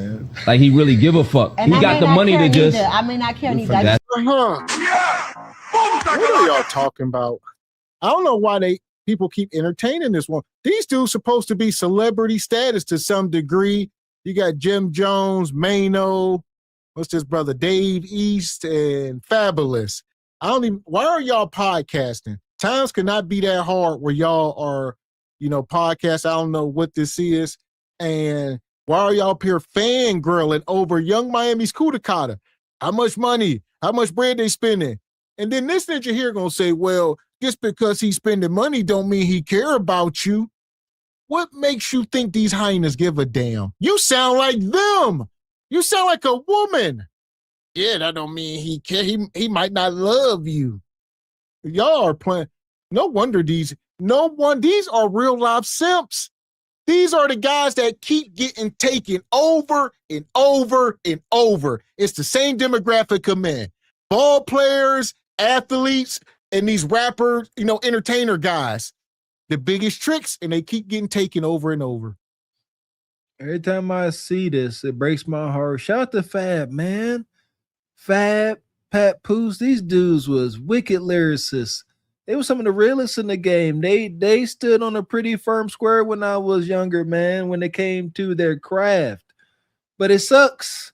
As we have learned with Umar, boys, folks can excel in one area, hip hop, academia, finances. But when it comes to this relationship stuff, it get real shaky. Dang, Fab. And she answered correctly, Mr. X. She said, I don't give a dang either. Don't nobody care. They got the kudakata for the money if you got the money for the kudakata. What feelings, what love got to do with it, Fab? Right? A rich nigga, because he has money, doesn't mean he cares. But rich niggas are used to tricking. Right, but that's what I'm saying. He's used to just paying for whatever he feel like doing. But that doesn't mean he cares. Like he really give a fuck. And he got the money to just. I may not care neither. I just want you to do what I need. Okay. So you're not in it for the energy. Oh no, I'm in it. The love. I'm in it. But how do you determine if a nigga really cares? Because sometimes that's just a nigga sport. Because a nigga gonna show you though. He might just do that with a sense of urgency though. Like if I'm telling you right now, it's like okay, you had a podcast, I call you right now, and you might not answer. I'm finna hit the assistant. Like I need him on the phone. You gotta walk out. No, you ain't. I'm gonna answer. I think niggas is gonna. Man, listen, this woman struck gold one time, and now everybody thinks she got the Midas touch. That is not true. She ended up with the deviant diddler. That is not a claim to fame. If this woman was sitting so pretty, she would not have to work. She would be sitting somewhere bossed up. She's still out here being a harlot. It's pretty much for sale. Like, stop the cap.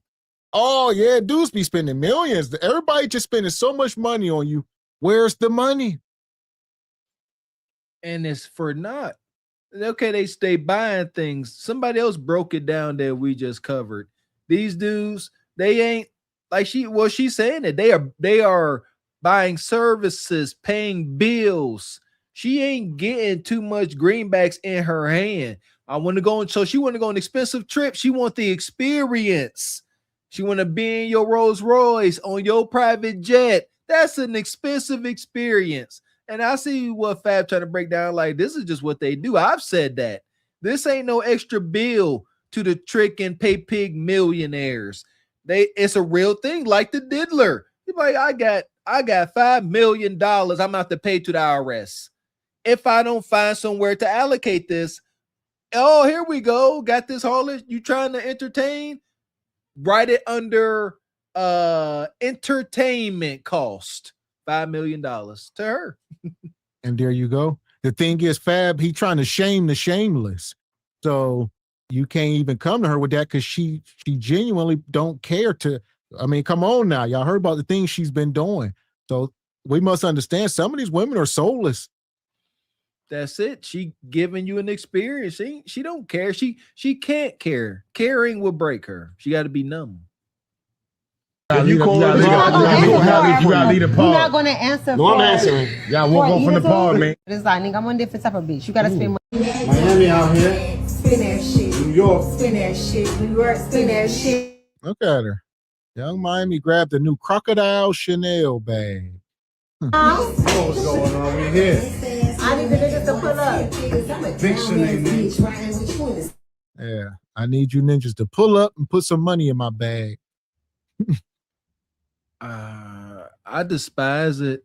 My mama Just look to my mama, man. My mama put me on the game. She showed me the game. She warned me. She threatened me. She said, don't you ever let no woman check your pockets. And I lived that. I lived. If a woman like you, she ain't asking what's in your pocket. Matter of fact, if a young Miami like you got to be a daggone Greek god of a man, I would imagine. But if she like you, she gonna say, meet me at the Chanel store. She gonna buy you something. She gonna show you that she respects and has some admiration for you. Well, when a woman constantly got her hand out, man, she damn near hates you, if you ask me. Right here, Got more shit coming. Stay tuned. When did you get a man? How long has this been going on? I've been a man. Okay. Oh, period. Okay. Oh, wow now, yeah. Okay, cool. Yeah, I've been a man. Okay, you just I love that. Like, when did this happen? I can't wait. I can't wait to get a man. No, when she said that, I literally couldn't think of anything else. I'm like, dang. It helps. I mean, in a good way. It but helps. It Yeah. does. It helps when They add to the spunk. It adds to the everything. They add to the glow. They add to It's the like I'm glow. glowing different. How do you feel when you have to be around guys that are flirting with you? Like when you on the stream with Tylil and the guys. Oh, my man ain't worried about it. Not that he's worried about it, but is it like he's not insecure? Wait till I see him. Period. Tell the truth and shame the devil. He does not care. There's a difference between worried and caring. Like worried is a sense of fear. Not to care is no fear. Nothing. That means you are a side piece at best. Like what kind of man you think gonna take you serious after the diddler? Not, I don't get this confused with what kind of man would sleep or with you or entertain you. That's totally different from somebody taking you serious. So she don't understand that. My man, he don't care about none of that. He ain't insecure. Or she said, well, he ain't worried. I'm sorry, he ain't worried about that. No, he don't care. And she used the word insecure as well, Mr. X. No, he acknowledges your lane. I don't care how much money you got. He know his position. He know why you are there. It ain't love or none of that. That brother most likely said, here's your allowance. This is our agreement. Sign here. Don't you embarrass me. I'll see you next Wednesday. And we're going to keep just having good times and good vibes. Don't you dare embarrass me out. They don't care. They hunt you, do. You are a harlot for sale. You are going to do what you're going to do. Kev said it best. If I don't know, I ain't got to do nothing about it. But if I know, now I got to do something about it. The rich pay pig said, don't make me have to do something about it. And the money will keep flowing and bend over. Nah. But I will say though, personally, I don't know you, but just watching you on just interviews and speaking and things like that, to me you give like, I'm with my man. Like, yes, I my love man. So I wouldn't even. I don't even be on that. I'm just coming here to do my job. I ain't coming here to look for no man. I can't help it. I look good as hell. Yeah, no, I think it's also important for your partner or whoever you dating to know like the field that you in. You gotta like understand my job too, because it's like you can't be bringing no extra stress. Like you can't make me feel like my work is my work. Like I want to go have fun. Like you should know your woman. You should know that I ain't even on no bullshit. Exactly. The trust is important. Exactly. Right. To know that like I trust you. You trust me. Yeah. Like I ain't on no bad timing. Yeah. And plus you can't do shit and get away with it. No, I don't even be on that type of time though. Like I'm not gonna lie. I just feel like you know what? No, we know that. We can see it, and we know. Are you a cheater? No, but I do cheat back. You cheat back. I'm not a cheater. But there is a difference. What's the difference? Cheat back. Before back if somebody cheated on you, now you get to cheat back. So you still that doesn't make you a cheater. So let me ask you this: if you cheat back, did you already have the cheat back set up, or do you it's just like, or do you go it's find? Like, one time, do you go find the cheat back? Well, that was in the talk. Like if this nigga ever play, was that ever in the pocket? Let her talk. Play with me, I bet. I nigga. But I'm a cheat backer. Like once you cheat on me, then I can cheat again. cheat back? Yes. Yes. Now it's on. Now it's on. Listen here. We grew up listening to Fab back in the day. Fab, I've never seen this podcast. Just from these two clips I have seen, brother, you appear to be one of the biggest simps on the internet. You talking about I'm a cheat backer. what kind of man is staying with a woman that's cheating on him? I don't understand how y'all look. That's the face of a man who just like black pills in his oatmeal in the morning. Yeah, make me some oatmeal, sprinkle some of that black pill dust in there with a little cinnamon. All right, here we go. A cheat backer. To cheat, to be what the hell, I won't repeat it. To be what he said he is, like Mr. X said, your woman has had to cheat on you, let you know, you acknowledged it, and you stayed. But the consolation prize or the wicked consolation prize for her for you staying is you gonna continue to cheat.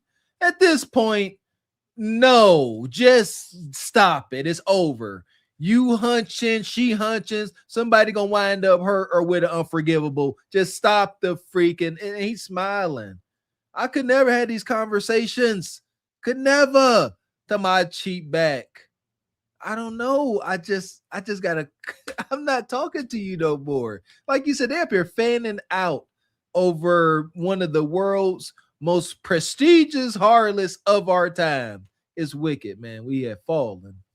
And one thing we know about Fab, y'all know, I guess a few years ago, he done got into the DV.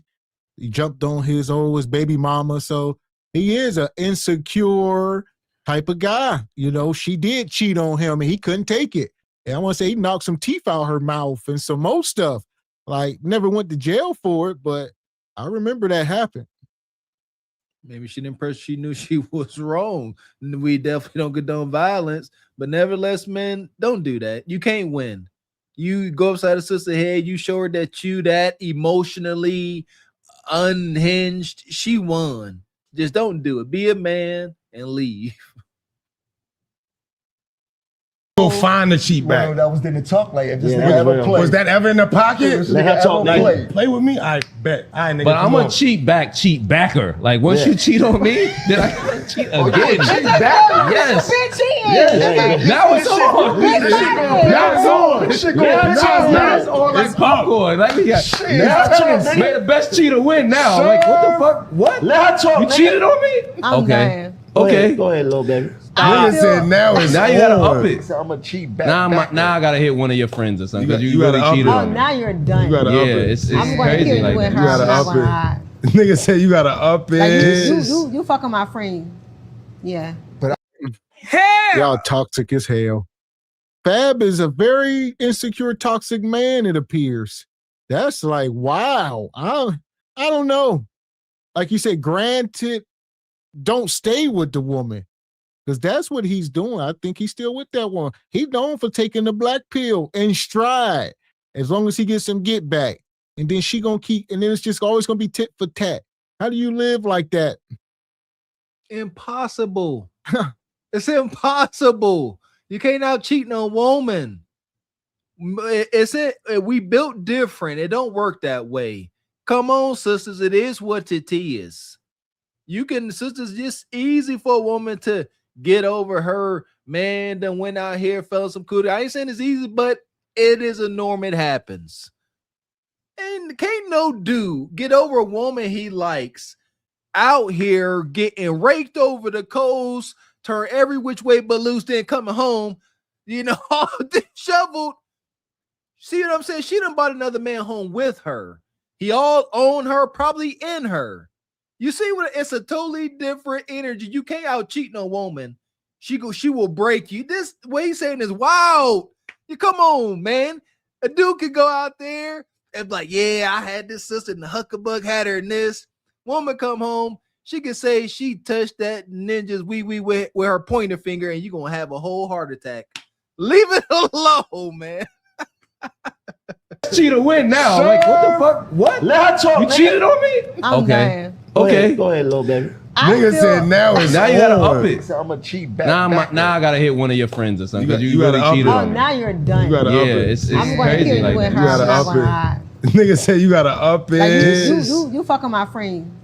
Yeah. But I we wanna- going up. Cause We you going feel to like the you moon. feel like you We're got the going to the upper moon. I'm just They saying. gonna stop there. Oh, we Ain't no going to the rules in moon. cheating. That's what I'm just It's saying. rules and cheating. What rules? Fuck my What's- friend, I'm telling you. What Yeah, does it go after that? That's I seen murder? A bitch the other Well, night told where's her it nigga go I after fuck that, your though? father. You don't I'm even know telling your Yeah, father. a woman. That's where Oh my they God. go crazy. Fuck your father, bro. fucking This nigga pops is is wild. different, I ain't bro. fucking nobody daddy. Nah, Deity, no Like good. fucking somebody daddy is insane. I ain't gonna fuck you. Let Like, Pops fucking say daddy. you different breed. You fucking nigga deity is crazy. No fucking nigga deity. Nigga Pops is Wow. crazy. Men cheat so bad. It's just like I keep telling y'all, all men cheat. You see how they think? But you just Fab said- said it. He said it's just bad. But you just said women cheat as Black much as men I don't did cheat not though. say that. Black, black men really don't cheat. I said, do you think Other we men did not, cheat, we but did not black men. agree to all men Because cheating. all men cheat. Nah, Nah, black men so don't don't cheat. believe that. You think all women cheat back? Yeah. Yes, women So- cheat bad. Nobody not just sitting there. You just cheating on me. So women naturally. Yeah. You a lie, and the truth ain't in you. She said women don't cheat. This woman here acting like she is the moral compass for the community. This woman was with the diddler. The diddler was using her as a porta potty allegedly, or at least a urinal allegedly. Like, come on, sister. I think even you said that out your mouth about golden showers and whatnot. And all of a sudden you the moral police and some more stuff? Absolutely not. Absolutely not. They still having these conversations. I couldn't do it. Lord knew what he was doing when he made me get married at 26. Cause oh my goodness, I couldn't be out here with this. These hyenas make me sick. I can't help it. I was taught different. Shout out to my mama once again putting that ism in me. For I know a lot of ninjas. Oh, look at her. She bad. She a baddie. And she getting baddie outcomes and is. But to a ninja like me, nothing there. Just an aesthetically pleasing empty shell, no soul. Man, and that's how she end up in this pit. Mm-hmm. Madness. Fuck is you talking about? This is Sparta! You got to know when to hold 'em, know when to fold 'em, know when to walk away, know when to hide. You gotta count your blessings. You're sitting at the table. You hear me? Ooh, child, things will get brighter. Absolute madness. Shout out to the world of podcasting. Everybody getting out here in these YouTube streets. Even our old celebrities, some of us idolized as ignorant children, appear fanning out to harlots. Help it, Lord. Man, and shout out to Ichiban. Been a member 13 months. Says it's time for another 30-day marathon. Great show, fellas. I don't think so. Man, I'm tripping. Nonetheless, y'all see the thumbnail tonight. We talking about winter is now and hyenas must suffer alone. And we ain't done with this Young Miami because y'all remember where Lisa Ray was out here doing this. Too old for this. She just did the Young Miami Spin That Challenge, even at 58 years old. So it's contagious amongst the whole culture. It's not just younger people. Pop that wop. Pop that wop. So, are you a fan of the song? No. Oh, and I did the song. I did it. I did the video and the challenge. Got over 11 million views on it, so it went viral. But I did not know what she was saying until I was actually doing it. Yeah. So she claims she didn't know the lyrics, but we all know she did the song, and you know she gonna try to do some splaining. You can't take it back. How you just dancing to something and not listening? The frequency just taking over your body. You're like, I don't even know what they saying. I'm just twerking and gyrating. You just described it. Yes. And if a 58, 60-year-old woman can fall victim to just a beat, you know, what do you think these young men falling victim to? Let's to this drill music. They just need that beat, that tempo, and they just vibing along with it. So here we go. This is wicked work, folks. Shit. Spin that shit. Spin that shit. And I was practicing, you know, to get the timing right. And I'm saying, wait, what, you know, what is a spin? I'm thinking she said spin that shit, meaning, you know, go ahead and spend the money. You know what I'm saying? And I cannot deny, though, I was down with the shenanigans when I knew the boosters and the, you know, the folks that was like, Lenny, you know, I got plenty. Do you want any? You know what I mean? I was with that because my father owned transit hotels. And what that is 4 hours, 8 hours overnight. What that means is sometimes the woman that you saw the night before, you saw her 4 hours later, same hotel, different customer. So I grew up fast knowing that life. Didn't mean that I did it, but I knew about it and I damn sure ordered some stuff. I said, I want a microwave, some socks, and a mink coat. There you go. When can you have that? And they got it. You know what I mean? So I know about that, but to glorify it, no. You know, really, after I did it, I had to say to my public, I was like, oh, no, I didn't really know what that is. I wouldn't even want my grandbaby to ask me, Gaga, what is that? And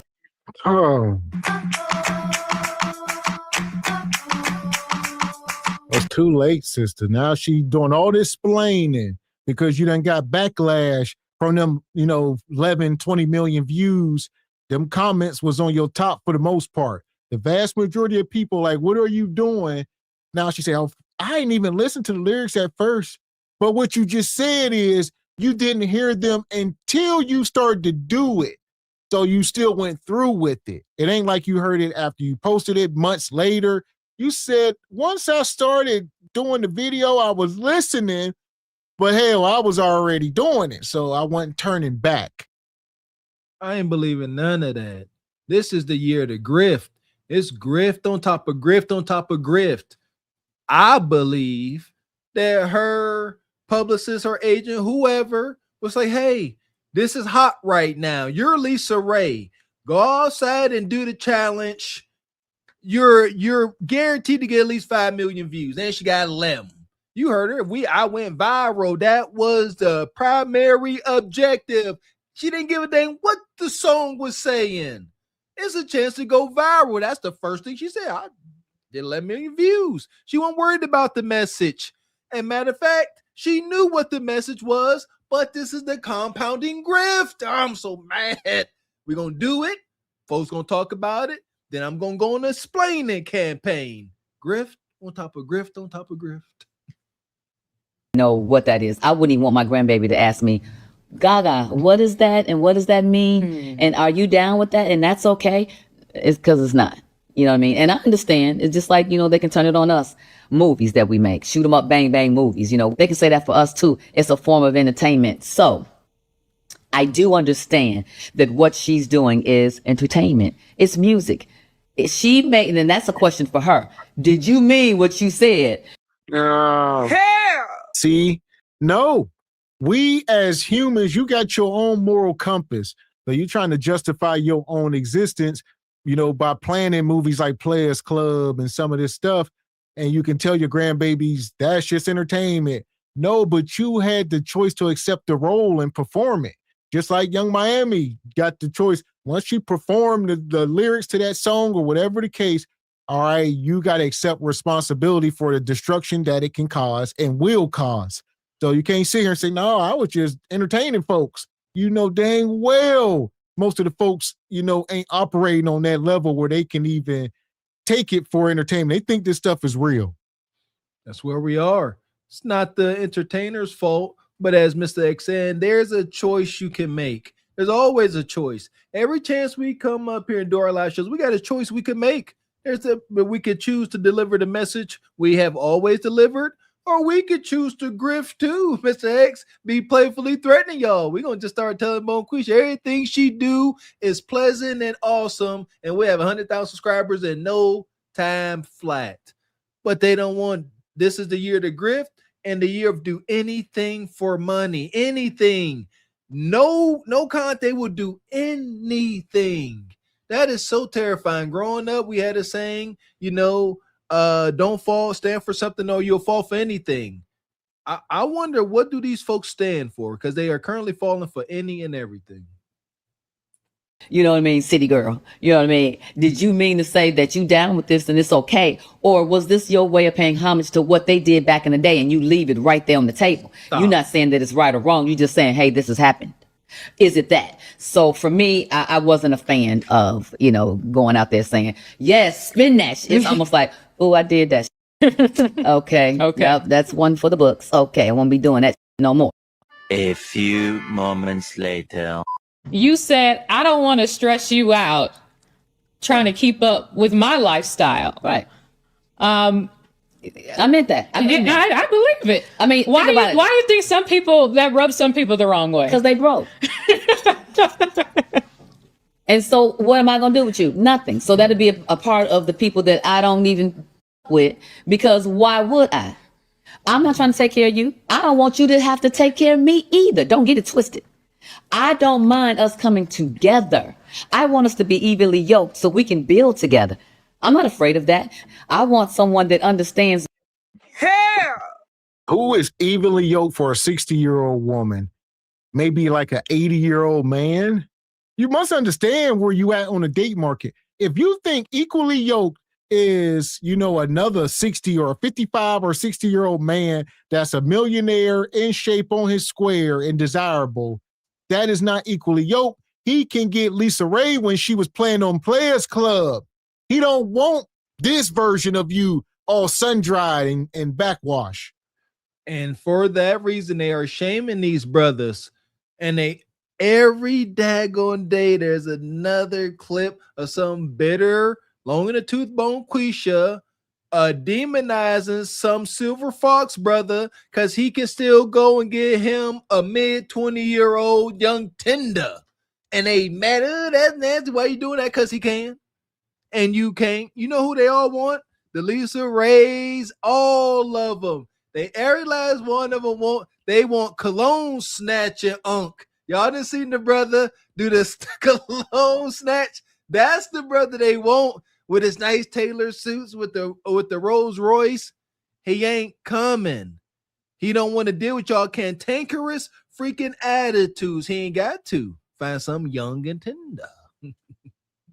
Business. I want someone that can. I want us to be evenly yoked so we can build together. I'm not afraid of that. I want someone that understands business. I want someone that can teach me too.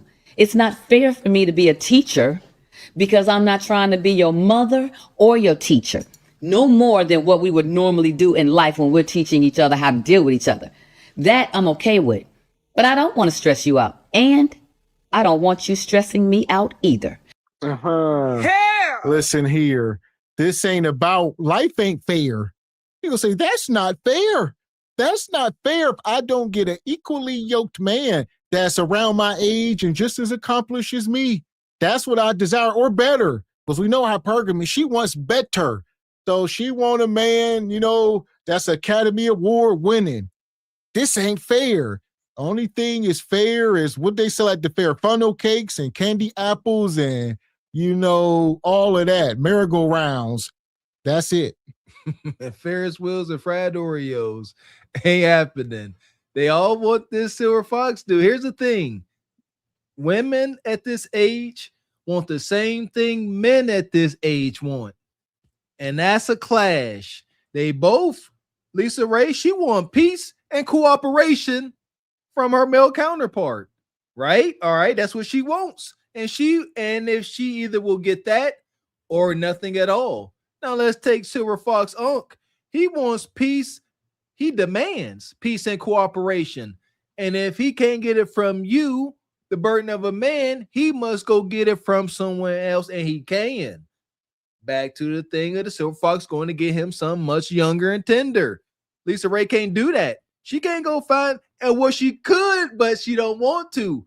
Women at the age don't want to play that game. They don't want to play the role that they have forced themselves into. Lisa Ray don't want to pay to play, but men, we know we got to pay to play at that age.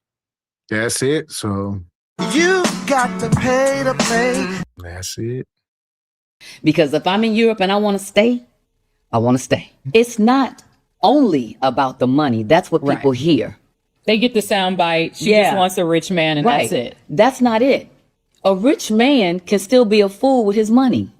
That's not it. I've said before, a businessman moves strategically because he don't want to lose what he's done all this time for one wrong move. So he's going to study that. Guess what? I'm going to study with him. I want to learn too. I want to know too. I want to have a say so too. because I've built my life up until this point where I want to be able to say yes or no and have that say. I want to be able to have a partner, not someone that just I only depend on and he only depends on me. No, that's not what it's about. It's about us being able to be in each other's life and be able to build and to care about the family and to care about the same things. What family? That's what I want. Man. You ain't nothing. You don't deserve nothing. You don't get nothing. You get what I give you. I mean, at this point, it's over, Sister Lisa Ray. You done been married, at least once or twice. You got kids. You got grandkids. It's over. That ain't no man trying to come in and be no step grandfather and all this stuff. You forfeit that experience unless you paying. That's the part you got to reconcile with. Do you want to be the breadwinner? And all your dreams can come true, but you have to spend your money. Shout out to KS. Glory to the Godfather. Moving in scarcity and lack. She is backwards. Call her quackwards. Moving backwards. She said a relationship ain't supposed to be where you just depend on each other. Yes, it is. That is the beauty of it. For the most part, yeah, there's a village, but that's at younger age. You 60. See what I'm saying? Ain't no village. Stop trying to do this twisted hoodoo. Ain't no village. Ain't no building. Y'all 60 and you are rich. What the heck is there to build? Y'all just coming together, and I said, keep it light. Ain't no building. He don't want to care about your bills. He don't want to know about no sickness in your family. None of that. And same thing with you. Keep it light, keep it fun, and hunch. That's it. And Pharaoh's Kingdom says Lisa had her shot with the dude on that island. There you go. Yep. Yeah, so she was married to the ambassador, I believe, in Turks and Caicos.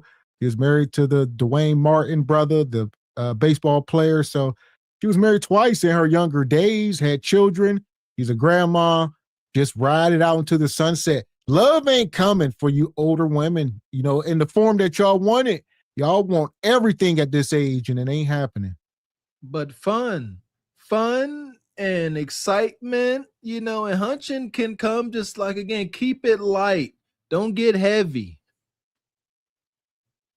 So for that, we going to put her in the pit. That's where she going to rest. There you go, Lisa. Welcome to the pit. Madness.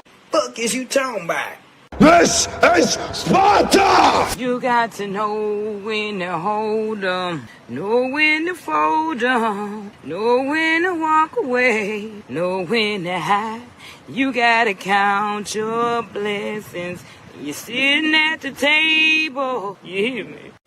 Ooh, child, things will get brighter. Moving in scarcity and lack. I would challenge anybody to find any of these sisters we deem to be hyenas or bitter. Find one delivering a message that doesn't involve hatred, scarcity, and lack. I challenge you. That's like finding an invisible needle in a haystack. Seriously. And that's why we are talking about winter is now, and these hyenas must suffer alone. And speaking of older, lonely women, we're going over to Sister Tracy. Speaking of scarcity and lack. Men using women as transactions. So oftentimes, and especially nowadays in these good social media streets, you will hear men say things like, women only want us for our money. Women only want to use us to take them out to these expensive dates and fine dining. Women are transactional. And men fail to realize that, no, they are actually the ones who are very transactional. Have you ladies seen all these women coming forward saying that the first date for these men nowadays is they want to come over to your place and hook up, aka make whoopee? I have even heard women in my personal life say that these men will want to come over to the woman's place, and this man won't even bring a bottle of wine. This man won't even bring a bouquet of flowers. These men can get on a dating app. Ladies, stay off the dating apps.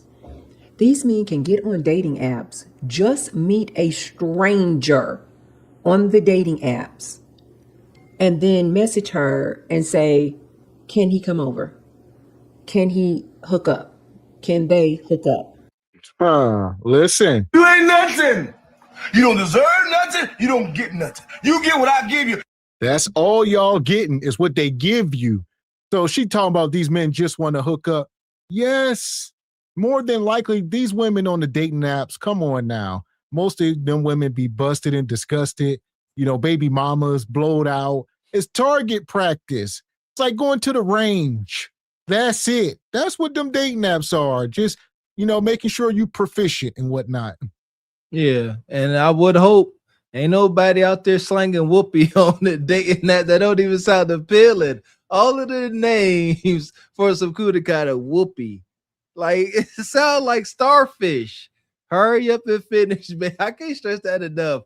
Like this Tracy Unhinged, it is so comical because she comes across, she presents so undesirable, but she acts as if her withholding her starfish whoopee is like really hurting somebody and she really standing on something. You keep your whoopee to yourself, fellas. If a sister just trying to give you a little whoopee, reject it. Say, I don't accept pity whoopee. I told you ladies now that the Tinder app is now just known as a hookup app. If you're on the Tinder app, you want to hook up. Ladies, if you're on these apps, these men expect you to make whoopee and they want to meet up like the same day. This is why I also told you, ladies, why are you making it easy? Well, listen, none of this is new. What I'm saying, she's sitting here talking. I'm like, this stuff was going on over 10 years ago. It's just, you know, new players in the game. Every year there's a new batch of 21-year-old women. Every year there's a new batch of divorced women. You see what I'm saying? All y'all just come back into a date market where all this stuff has been going on, and y'all like, oh, they just trying to hook up on this. This is the market. You should have stayed with your husband.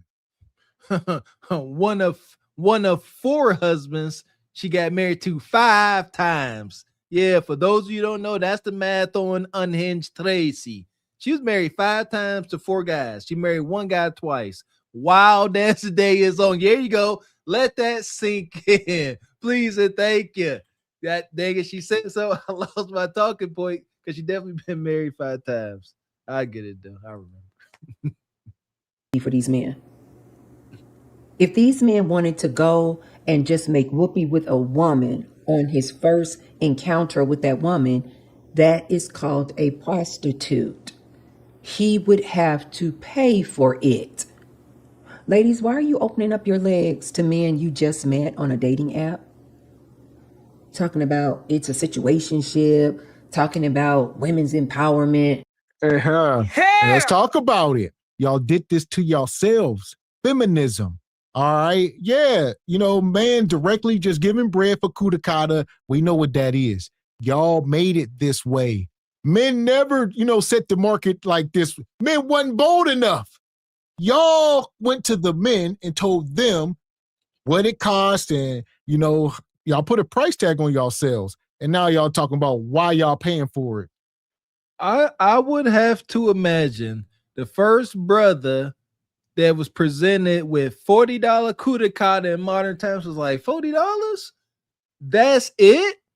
But all right, y'all set the price, and here we are today. And one thing we know about these sisters, especially the bitter ones, they can only talk about situations and happenings that they have lived through. So how is Miss Unhinged up here talking about all these dating app madness and horrors? Guess where she at? Guess what she's experiencing? Like you said, folks already knew about this, Mr. X, but she didn't. Now she is getting introduced. And the only dudes, they see her app, they see her profile most likely, and they like, come on over and make whoopee. What else am I going to do with your old self but put some meat in through you, man? Really? Is it? Really? Women's empowerment is you allowing a man to have access to your body. And this is not someone who has courted you, who has taken you out, who you've gotten to know, who you've spent time with. You two have talked on the phone, video chat, text for at least 6 months. You don't even know this man, and you're opening up your legs to this man and you're calling it women's empowerment. In my opinion, ladies, do you. If you want to do that, if that's your lifestyle, do you. But in my opinion, I don't consider that women's empowerment. Yes, being able to sleep with whomever you want, whenever you want, wherever you want. Yes, I do think that that is women's empowerment. My question is, why do you ladies want to meet a stranger on a dating app and the same day or the next day you're opening up your legs to them? I don't think, this is just my opinion, I don't think when you ladies finish doing that you get up and you're like, yeah, I feel empowered. I feel empowered. I don't think so. Well, you're contradicting yourself. You just said it was empowering. You just said it's empowering, and then literally 5 seconds later, you said, I don't think it's empowering, because you straddling the fence of the sisterhood. You're like, I really don't want to go against y'all, but your brain is telling you right and wrong, but that order 66 is strong. Execute order 66. Scarcity and lack and undesired outcomes. That's what she's talking about. She can't imagine a woman meeting a man, going on a date day one, and then by the end or midway through day two, they end up, you know what I'm saying, getting into it.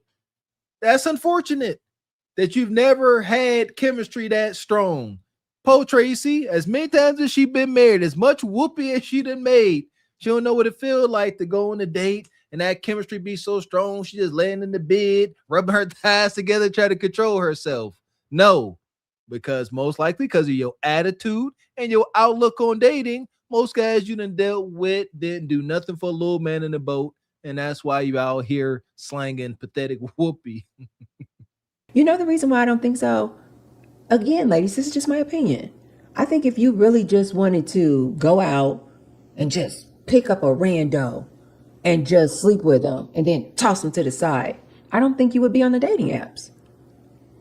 Most women can just go outside their door and just pick up the homeless man on the street. If you just want to have whoopee with some strange dude, I don't think you would be on the dating apps if that's what you were seeking to do, to like see how many just randos you could sleep with. I think you would just go to the grocery store, pick up some rando in the parking lot, go back to his place, go back to your place, and make whoopee. Why are you on the dating apps if you ladies are saying that this is part of women's empowerment? Doesn't the name dating app speak for itself, meaning that you are looking to date somebody? And so if you're looking to date somebody, why are you opening up your legs on your first encounter with this man? That's just my opinion, ladies. No judgment here. I just really kind of have a little bit of an issue when women say that they are sleeping with all these random dudes because it's a form of women's empowerment. I'm really just trying to understand that idea, and I'm not there yet. I'm not there yet. Ladies, maybe you can help me if you're one of these ladies who sleeps with random dudes. You just go on dating apps and you meet a stranger and... Well, stop kudakata policing. That's all you've been doing for the last 10 minutes, trying to tell other grown women what to do now that you in older age, menopause, and all this stuff. When you were young, you was getting married and slanging whoopee. That's just what it was. Now you trying to get all these women to be celibate and sit at home and, you know, play with roses. You know, came up here and advertised this stuff, how they need to be doing this over dating because this is what you like to do. Don't stop projecting. There you go. I like that. Kudakata policing. And that's exactly what it is. Because, yeah, she ain't up here telling these sisters, you know, to just be more reserved, have some dignity. No, she like diddle yourself and leave men alone altogether. It's hypocritical being married 5 freaking times and it's full of pain. Just please freaking stop it. Kudakata policing. These sisters want to enjoy life too. They want to get married. They want to have men they desire, and that's the problem. bitter bird hyenas like this. They want y'all women to keep yourselves to yourselves so y'all don't ever have a chance to have more fulfillment than them, because the guy Knockers is full of hating ass haters. Then you invite them over to your house and then you sleep with these random dudes and you call it women's empowerment. Maybe you can, I'm open. You guys know I'm a very open-minded person. I'm open to your rationale. I would like to know, how do you reconcile that? How do you connect that to women's empowerment is what I'm asking. But anyway, oftentimes these men are out here using women and their bodies exactly for transactions. They are very transactional men. They know exactly what they want when they call you up, when they see you out at the club, when they approach you in the grocery store. They have one thing and one thing in mind. And most of the time it's not, I want to court her. I would like to marry her. She seems like a really sweet gal. She seems like she is really educated. I would like to get to know her. No, ladies, most of the time, like 9 out of 10, they approach you because they want to make whoopee with you. Okay, let's go over here and listen to what these ladies have to say about how transactional men are. What a lot of women don't understand about men is that the nature of man is transactional. The nature of men is transactional, okay? They are counting, they are tracking. So you'll notice often they don't ask for apologies. That's why they're so reluctant to give you one, right? They don't ask for apologies because they're tracking. You do something. Y'all women are men simply responding to what y'all are asking for? Or you see what I'm saying? Y'all the ones asking, what do you bring to the table? Hit my cash app. You know, all this stuff. Y'all made the market very transactional and then complain because y'all ain't getting results. That's the problem. You don't see the real harlots complaining, you know, that's getting some type of results out here. Whatever, the ones that's getting men to give them money, they don't come up here and complain. It's y'all women that mad that men ain't paying the price. There you go. What is she talking about? Talking about guys, men don't ask women to apologize because they're always tracking. When and how, where, why should a man ask a woman to apologize? How do you go about doing that? You apologize. I don't know an instance where it's acceptable for a man to request an apology. I don't think anybody should be requesting an apology. The offense should be noted, and apology should be given. Again, just pointing out ways they don't be making any sense. Dudes don't ask for apologies because they always scanning and plotting and doing all types of narcissistic stuff, I guess. Man, and shout out to Ryan Page. Says she needs to stop puffing on those hot exhaust pipes. Look at those DSLs. I hear you, right? To them, they're going to do something to you. That's how they feel. Men are very tit for tat. Men are very tit for tat. And this is a generalization for a reason.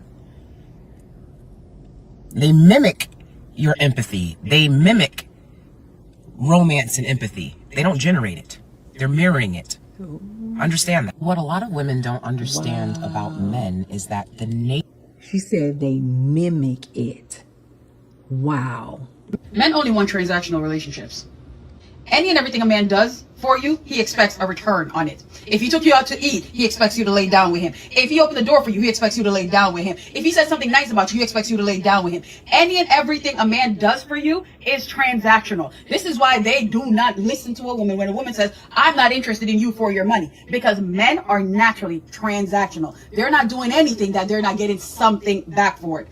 You ladies will remember Chris Rock years ago. He made a skit about this. He's a man who made a skit about just this. How anything a man does for you is because he wants to sleep with you. Hell! Like, okay. This is stuff your father should be teaching you for the most part. Y'all don't need to be up here 50 years old, you know, having these eureka moments. Like, look, I just discovered something. Y'all are grown-ass women. Y'all know exactly what's going on. Y'all ask for the money up front. So stop. What do y'all want the man to get? Nothing? A kiss on the cheek? Like, the same women complaining that a man is trying to give her all of his sexual attention, be the same women complaining about a dude cheating. Yo, healthy, ambitious man, I done told y'all, sisters, and I mean this. Every man at the end of the day trying to lay up in something soft. It is what it is. And yes, we gonna date all that. Yes, I'm trying to get you juiced up. I'm trying to get the vibe going so that everything is good. And this sexual experience can be maxed out. Yes, trying to get you feeling good. We have a good old time. Dag on right. What is wrong with that? That is how this goes. Any other way is inhumane. Would y'all prefer dudes, well, let's go out on the date, let's have a good time, you know what I mean? Building up all this chemistry, and then you shake hand, he like, all right, I appreciate you, shake your hand, and then go home. Women that have actually made fun of guys that do that. Shout to Media Man. Women will go up there, I went on a date with this guy, it was awesome, he was smooth, but he was too much of a gentleman. He let me go home, and I had to call my maintenance man because he got me worked up. So y'all can go to Hades with this madness, man. If he opens the door for you out in public, just a stranger, that's his sign of saying, I want to sleep with you. If he pulls the basket out and give it to you, that's his sign of saying, I want to sleep with you. He sure did. Chris Rock made a skit about this. This is so freaking true. You ladies know this is true. I had an example of this just the other day. I was at the grocery store, and it was this older white couple, and we were going into the Vons supermarket. Vons is a very popular supermarket here in Las Vegas. And we were going into the supermarket, and we were kind of going into the door at the same time. You know, the doors slide open and close like this. And right there at the front of the doors were the baskets, the carts for the grocery store. And he and his wife kind of approached the carts and the front door at the same time as me. But they saw that I was going to get a basket. And the guy, her husband, he was already pulling out a basket for them. But instead, when he pulled it out and then he saw that I was looking for a basket, he gave me the basket. Like, oh, here you go, lady, here you go. And I took the basket and I was like, oh, thank you. When I looked at his wife's face, she was looking at him like, because she too. They know what that means. That was like his little lightweight way of flirting.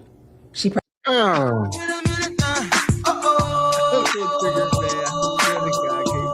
Listen, sister, why are you so full of yourself?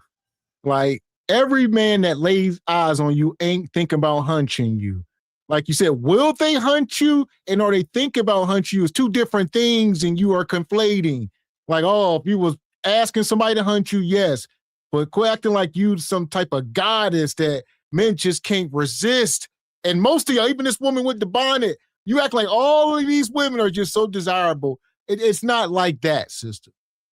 This is so wild. I'm happy she told this lie to give us something to talk about.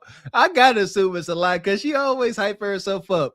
So here she goes. She in Hobby Lobby. That's where I'm putting her. And she in there, and I get it, the basket set up. So now, since this husband saw a lady, it's something I would do. I ain't even got to recognize your face. Oh, you a lady, here you go. Now we're going to go about our day. But most likely, he handed it to her. She didn't say he looked at her, made eye contact. She said, oh, thank you. She did her smile and got all super pleasant. No, Tracy, you was taking like a home wrecker. You was putting it on heavy. Oh, thank you, mister. And then the wife was like, God, don't be so happy about the basket, you witch. And here's the thing, sisters. If you are feeling some kind of way about some non-sexual attention your man getting in public, you need to check yourself. That is some type of abuse. Your man can't even be cordial because you go all but threaten to go upside his head. This is a unnecessary accepted norm today, where women and these wives can be abusive in that sense. Who are you looking at, Ninja? Men, don't allow it. That part. And also, I would say, men, stop giving them any type of gratification. So this should be enough. Yeah, I'm the type of person, I ain't doing any of that. I ain't handing you no card. Now you can ask, somebody ask for something. I'm not going to be rude, but I'm not, oh, a woman coming, me hand you this card. None of that. It's not for this exact reason. Y'all see how they operate? You're right. Mr. X said this a while back, and I second that motion as far as giving that gratification. Case study by case study, but yeah, for the most part, it's a shame, right? What we are describing is you can be nice at a detriment to you and your relationship because Bonquisha, you don't know how she gonna react. It's crazy. Probably has seen this man out many a times, maybe with some woman that he's not attracted to, and he'll take the basket and he's not paying her any attention. I have experienced this so much when I'm out and about. I'll go up to the UPS store and I'll literally see men going at the same time with maybe a woman that they don't see as attractive. And they will pull open that door and go in like, whatever, let her catch the door. I will be approaching a door at the same time and this man will stop. He is clearly in front of me. He will stop, stand back, and open the door for me. Ladies, this is absolutely true. This is their way of showing you that they are attracted to you. Equal or greater value. Men love a transaction. Whether or not they can afford the shit, now that's the real problem. But they love a transaction. I'm really happy to see a lot more women sharing their experiences of men being transactional and coercive for sex on the dating scene. It really shows you that it isn't just a few men, that these are actual patterns and tactics that a lot of men adapt in the dating scene. It really brings such a awareness to dating. And I'm just really happy women are sharing their experiences, sharing their stories. Her caption here says, happy to see women sharing their experiences of men being transactional in dating. This is what I tell you ladies all the time. It's all a transaction. Even marriage is a transaction for these men. They do not marry you for love, ladies. I am sorry. It's the truth. You know that I'm telling you the truth because why is it that when you ask a man, what are you looking for in a woman? What makes a good wife? They always lead with a woman who knows how to be submissive, a woman who knows how to yield to my leadership, a woman who knows how to cook, a woman who knows how to clean, a woman who loves making love with her man. Well, listen, what did you just name that was just so amazing? If he's paying all the bills for the most part and sacrificing his life, what did you just name that he cannot get for a fraction of the amount? If you genuinely don't want to provide him peace and whoopee and cook for him, why would he want you around and be paying bills? That don't even make sense. So what do y'all want? There's levels to women. We acknowledge that over here. There's wives. There's women that are fine just the way they are, single. They don't want no husband, don't no husband want them.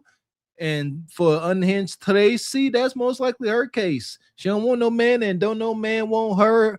But somehow, because she told her she wound up married 5 times. Look at this facial expression. This is the face she gonna make at you, all right, when you ask for some birthday whoopee or some birthday neck. Yeah, oh my gosh. Can you imagine being Tracy's man asking for some gok? That's the face she gonna make. Why would I do that? Yeah, I would say at this point in 2026, it'd be much easier and peaceful for a man to, get somebody to come by your house and clean it up every 2 weeks or so.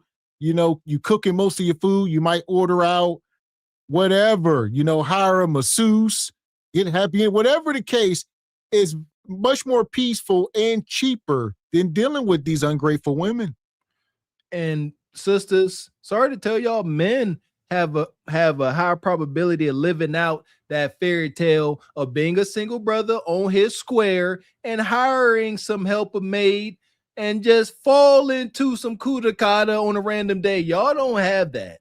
And it don't hit the same. So I agree, Mr. X. Yes, it is what it is.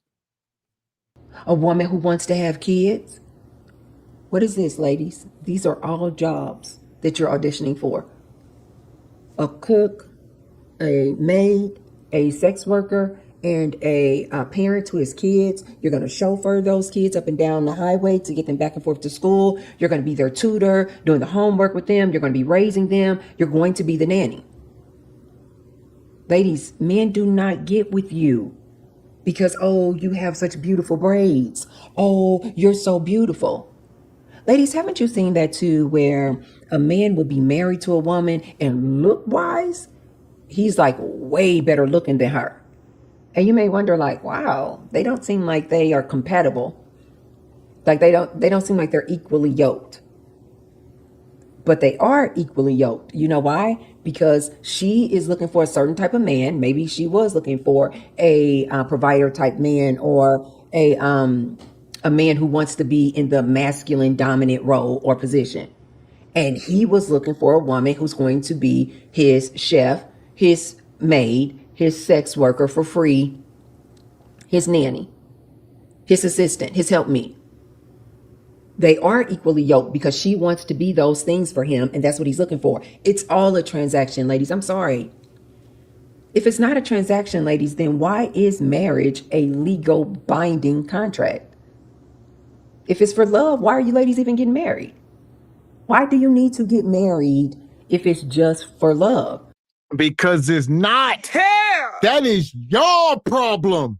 It is not just love is probably, far down on that list. It couldn't even be top 3, maybe not even top 5. You got duty, responsibility, and some more stuff. You need to put that above love. You need to love your duties and responsibilities of taking care of your family, nourishing and all that. And as a man, protecting, providing, right? You ain't sitting here like love, because y'all correlate love with happiness and all this stuff that, you know what I mean? By a man being there and protecting and providing in that house, that's love. That's a love language. Why else would he be doing it? What do y'all think? Their thought, and if you ask me, the vast majority, their idea of love is shallow. Their idea of love is just that spike of endorphins and feel-good serum, they ain't in the midst of hunching. But like you described, Miss X, no. Duty, responsibility. When I got married, I asked myself a couple questions. Number one, am I ready to be a one-woman man? And do I trust this woman? Do I really like her on multiple levels? Do I like her as a black woman? Do I like her as who she is? Do I like her as my wife? All these levels, there should be multiple levels, and that keeps things together. That's how you get these relationships where folks ain't exactly feeling one another, but the duty and responsibility don't stop. We've all seen the movies or the images where Pap and Mama, they mad at each other, but Mama still bring Pap his plate. Pap still make sure her oil changed in her car. You know what I'm saying? That's that duty responsibility. That's the meat and potatoes of relationship, not this shallow feel-good madness that all these modern sisters try to live off of. It's wicked. And we got super chat here. Money. Appreciate your brother Derek coming through like you do. Says this desperate attempt of projection is sad. It ain't gonna work. Too many women have the 304 mindset and have screamed it to the mountain tips on social media. Own it, you Jezebels. That's it. I mean, this is the problem. They wanted feminism and all this stuff, and it ain't working out. And now they sitting here just throwing a fit. Throwing a hyena fit. Especially nowadays. This is why I tell ladies all the time, get married for what? He's not going to be your sole provider. He's not going to be your protector. He's not going to be your producer. These men are literally out here asking ladies to go 50-50. Why are you marrying a 50-50 man? Why? There's no need. He's literally telling you he needs you to go in half on the finances. Why are you ladies entering a legally binding contract? What did I say? Hell! I said this earlier tonight with Brother Trey. The only way a woman's going to look at you as a leader, she's not necessarily going to submit or any of that. She just look at you as a leader is if you pay all the bills. She's a stay at home doing whatever the hell she want to do. And, you finance and everything. It come down to the money. That's what they all keep saying. So you ain't a leader. They won't, she said 50-50. Why would you even consider it? Men and women now, I ain't said it in a while. Do you see why I say that women got to like the man more? Because look at their terms and conditions. I know what I've lived. If a woman don't like you when times get hard, she gonna look you up and down. And if she don't deem you her champion, you gonna catch absolute HELL. Your money got to be right. Your physique got to be right. Too many women have sounded the alarm. I love bringing up Judge Judy. She got married, divorced, and remarried her husband. And they got remarried because she realized she had duty and responsibility if she's going to keep this man, because she liked the way he was built and she liked the way he was built. That's where we at, brothers. That's why we continue to harp to the moon. Go to the gym, and you ain't never got to worry about dealing with an unhinged Tracy. You could get you a feminine sister. 50-50. Why can't you ladies just cohabitate? Why can't you just live together if you just want to be with a man? Why do you need to marry him? Ladies, this is a legal binding contract. This is a transaction. These men are not getting with you or marrying you because you have such an astounding and amazing personality. They don't care. Women, I'm married, because I'm so pretty. I was always the pretty girl. Yes, this is why I'm married. This is not why this man married you. This man married you so he can get all of these services for free. This man married you so he doesn't have to be out here spending all this money dating all these different women when he can spend $0 and have free access to your body. Ladies, I need you to wake up. These men don't love you. They do not love you. You're a lie, and the truth ain't in you. You're a liar. That's a lie. It's just lies. What percentage of married men, let's say melanated men, are married and paying no bills? Why are you painting this narrative? This is insane. Now, we can talk about nug all day long. Why are you sitting here saying, all these married men are just getting free kudakata, they freeloading, and they pay no bills, essentially, is how you are, drawing this up. But we know that's a lie from the pits of hell. Again, her message is engulfed in bitterness, hurt, scarcity, and lack. Just a pure freaking hater. She described dating their perfect relationship and condemned it. She said a man got with a woman. The woman liked the way the guy was built and how he treated her. The guy liked the woman because of her duty and responsibility. And she made it seem like that was yucky. That's transactional.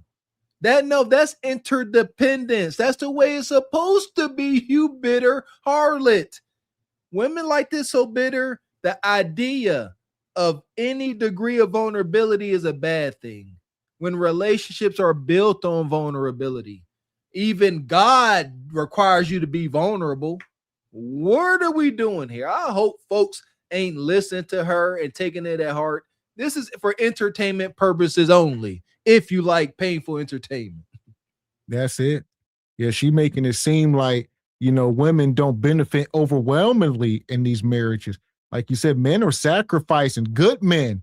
Y'all always want to talk about that bottom, whatever percent. Oh, all they going to do is cheat and this and that. You can project your own experience. Most of this is projection. And, misery loves company and all of that. And that's what you get. Projection and no data. But the data is this. 80%, roughly 80% of women escape poverty through marriage. Done. And they will say all the things that you ladies want to hear to make you think, oh no, Tracy, he does love me. He said it. He said, I love you. He said, I want to be with you to the end of time. He said that you are my forever person. He's lying. He just sees you as free labor. Free labor, ladies, period. You're basically handcuffing yourself to a man who's going to use you and drain you until you are dry. It's a transaction, ladies. They do not marry you for love. Everything they do is for a transaction. Oh, I'll give her a little bit of this, and then in return, I'm gonna ask her for some whoopee. Exactly. Hell! Not only whoopee, describe it. Starfish whoopee. How is a man benefiting? Think about this. You spending all his money to do what? You're like, oh, y'all doing all this work. You are putting clothes in a washer and a dryer. Y'all putting dishes in a dishwasher. Y'all are ordering food off of DoorDash. Y'all order groceries off of Instacart. When y'all hunch, y'all just lay on y'all back and don't move. What work are y'all doing? Y'all need to describe said work. This existence, a man trying to cohabitate with an unhinged Tracy. I've said it before. There are things worse than death. Man, you ain't never got to live this. There are women out there, brothers, get on your square, that will come home after days work, make you some food, and they will look in your eyes and say, hey, I'm about to get in the shower. And after I get out, be ready to beat some cheeks. It's out there, man. You got to go get it. Not this asking, pleading for intimacy. Make me want to throw up. Absolutely. You don't have to deal. That's why.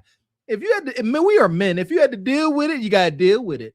But I promise you, you move a certain way, you make the proper sacrifices, you ain't never got to deal with this torment. I'm gonna bring her over a coffee. In return, I'm expecting some whoopee. If you ladies don't think that this is true, this is why I say to ladies then, if you think that your man is with you because you are so beautiful or an amazing personality or so educated, and you may be all of those things, but that's not why he's with you. He's with you for your servitude. If you think that I'm not telling the truth, stop doing whatever you're doing. If you're making whoopee with him on a regular basis, stop. If you're the one keeping that house clean, stop. If you're the one doing all the cooking, stop. If you're the one taking the kids back and forth to school, ask him to do the transport at least half of the week. Take on half of the chores. Watch how this man get all type of attitude toward you. What are you talking about? These men only get with you, ladies, for what you can do for them. And most of the time at the beginning, it's for whoopee. These men will just entertain conversations with you because they're like, I know I'm going to want to go over there and make whoopee.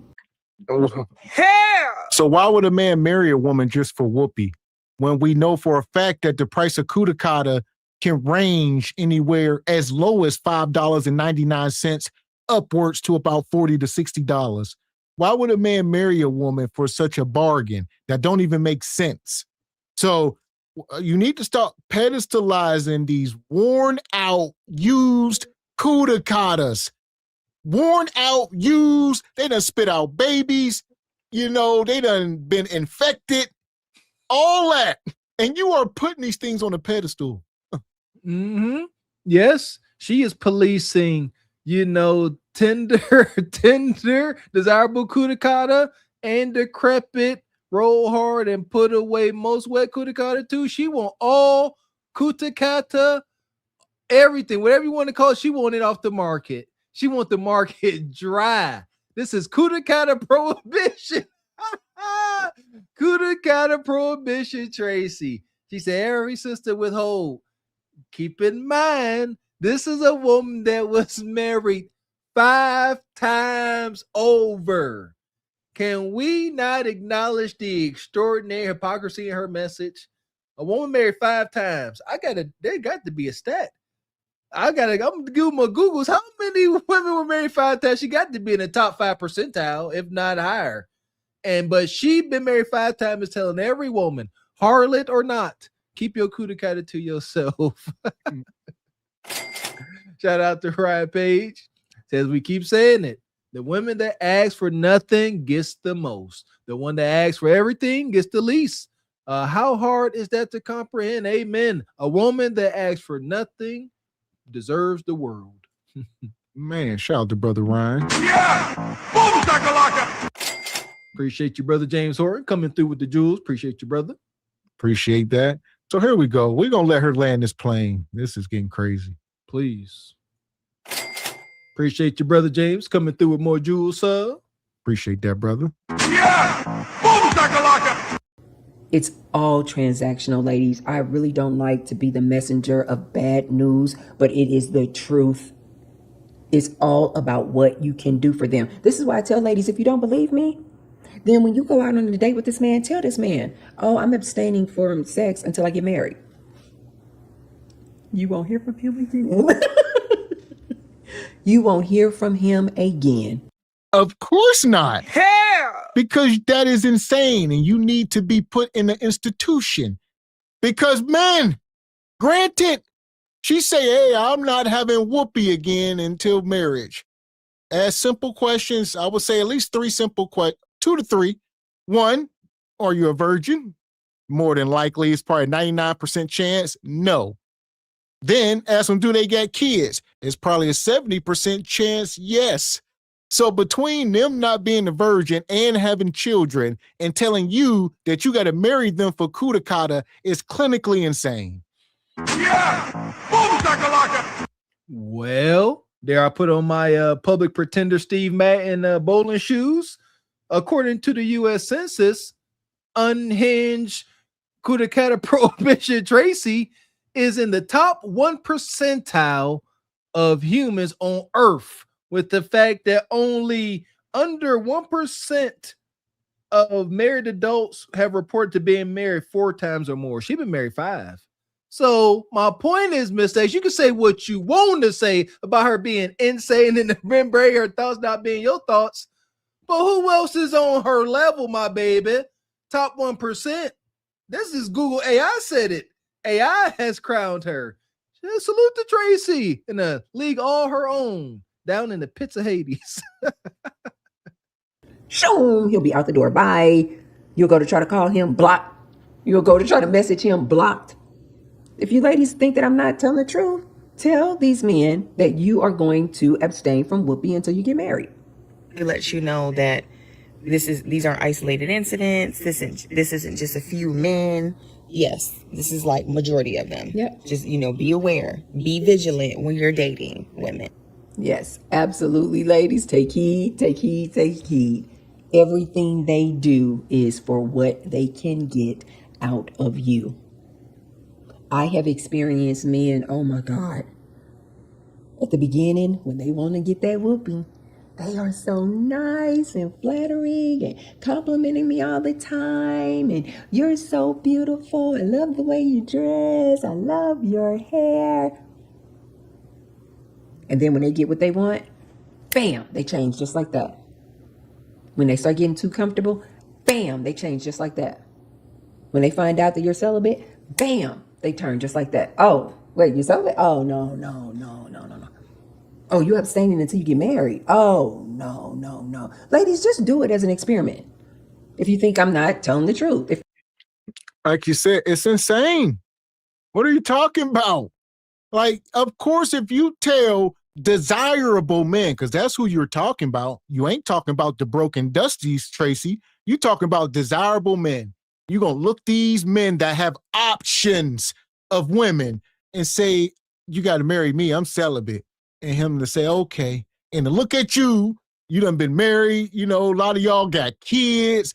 None of y'all are virgins, but you want that prize. That's what I'm saying.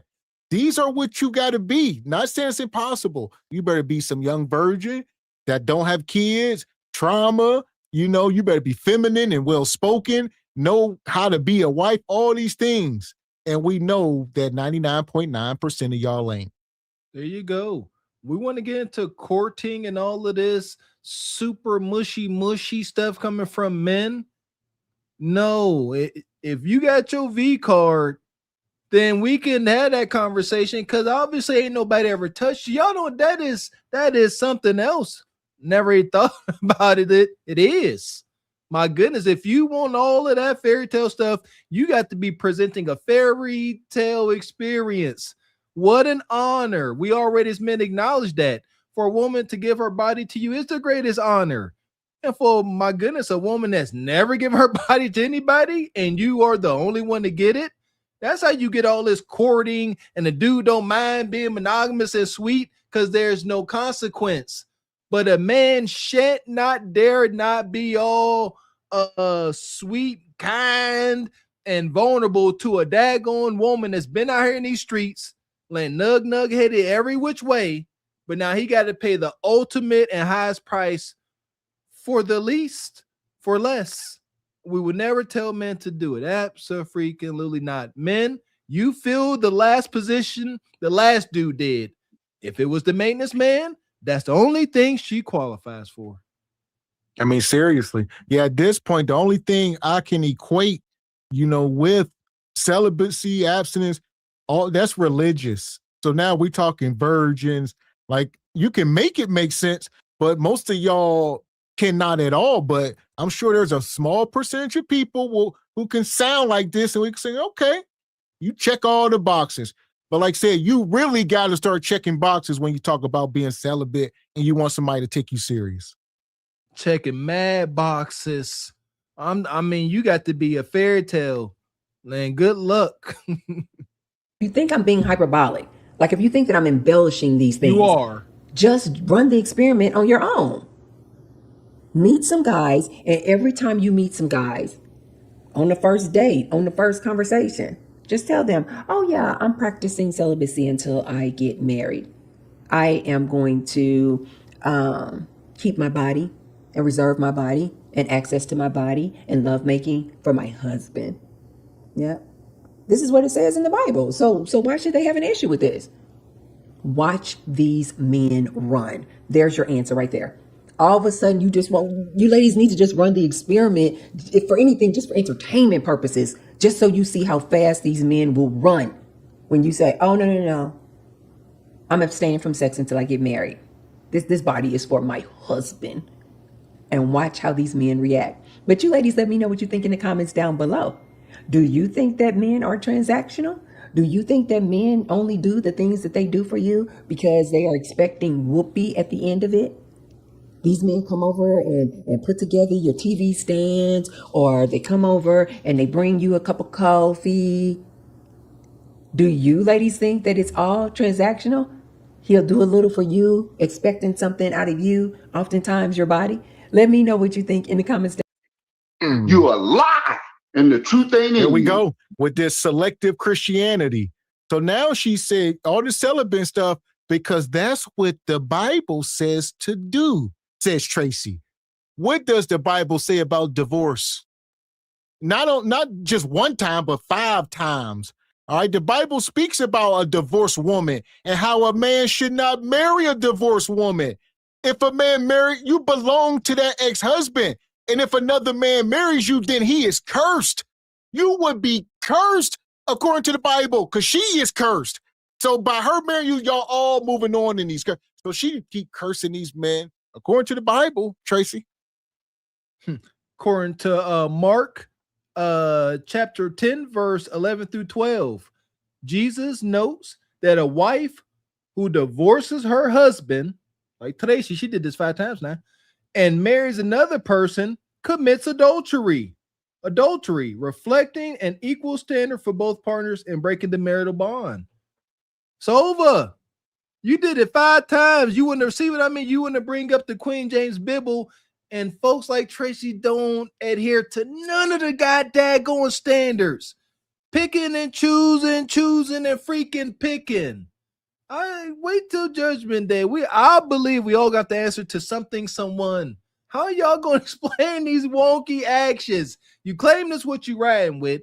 You claim the Queen James Bible is your instruction manual, but you pick and choose what you want out of it. Could you do that in college? Can you tell your professors, I don't like this lesson, but I'll do these?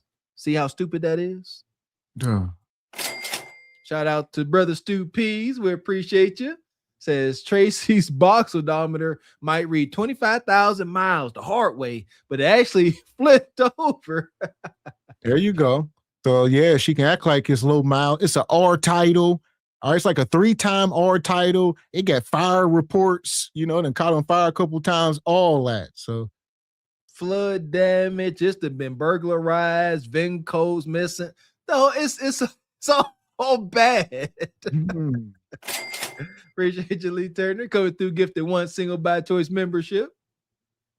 Appreciate you, brother. So at this point, we're gonna send Tracy down to the celibate farm where she want to be. There you go. Keep your cooter cutter to yourself. Of course I am. I know what celibate means. Celibate means people who don't have sex until they want to. I'm one of those people. I will have sex when I want to. I just don't happen to want to right now. So that means I'm celibate. Is this camera on me? Yes, it's on. That's stupid. Use your common sense. But that don't mean tomorrow I wouldn't change my mind. Okay? I'm 55. Rest in peace to the unhinged king, King Leon. Man, see that? I feel you. That is what he and the Queen described was intermittent celibacy. Intermittent, celibate on Monday, not on Tuesday, back celibate on Wednesday. Intermittent. Madness. And as y'all see, shout out to Project Leroy. We do got the Leon King emojis in the chat for all the channel members. So for everybody who's a channel member, you can drop your Leon King emojis in the chat. But if you are not a channel member, then you don't got them. There you go. Rest in peace to the unhinged king. He even has been immortalized even more. There you go. Shout out to Mr. X getting those emojis rolling. So we appreciate y'all. Yeah! Boom, shakalaka! And rest in peace to Leon. And here we go. We talking about winter is now and single hyenas must suffer alone. And we're going to go over to the biggest hyenas, Big Dime and Company. Big Dime is in the house. So I would advise all y'all to watch y'all mouth. She ain't finna do nothing. Oh, Lord. She ain't gonna do shit. She just wanna smell you. She ain't finna do nothing. Cameron ain't here, baby. You gotta remember me now. You need to keep it up. I don't need you goddamn attacking me. I'm the best person to come around here. Y'all don't remember now. Okay, you too. Two big shoes came today. Huh? The mailman selling gas? No. I heard that. Let me see how it hit.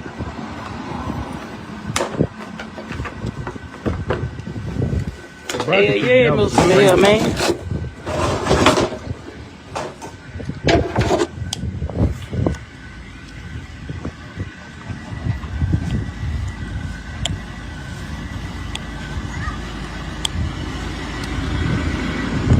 There's some of that Master P, ain't it? Oh, no. Don't give me some to test out. I'm gonna shot with you. Breaking out some night. Okay. So what we are witnessing down here in Alabama is Dime is on a live stream trying to buy Mary Joanna off of the mailman. All right, the mailman show up and deliver a package, and then Dime say, "You got that fire? I smell something." And then she over here at the car. Let me test something. She ain't got no money. Let me test it, and if it's fire, I'll buy some. But if it ain't fire, I'm just gonna smoke it. God, do you know that is verbatim the rhetoric of a crackhead? That's what a crackhead say. Hey, let me taste it. You a fool, unless for the most part. Let me taste it. Let me taste the rock, and if I like, she said, I'm going to shop with you. Crackhead rhetoric, my baby. But look who's on the screen. There's some of that Master P, ain't it? Oh, no. Don't give me some to test out. I'm gonna shot with you. Breaking out some night. Let me get the shake. Alright, then. I'm gonna shot with you. Call my phone. Yeah. Big.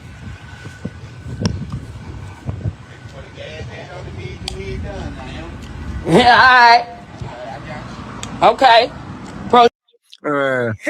And more than likely, this dude is probably toothless, down bad. This is Alabama, respectfully. And he more than likely trying to hunch on Dime. There's no way he would put his whole job and everything on the line to give her some free herb. And there we go. Tracy, he's expecting Whoopi. Yeah! Man, Tracy, I get it. The thing is, you try to say it's all men, Tracy. I don't agree. It is a thing. This is it. This is what it looks like.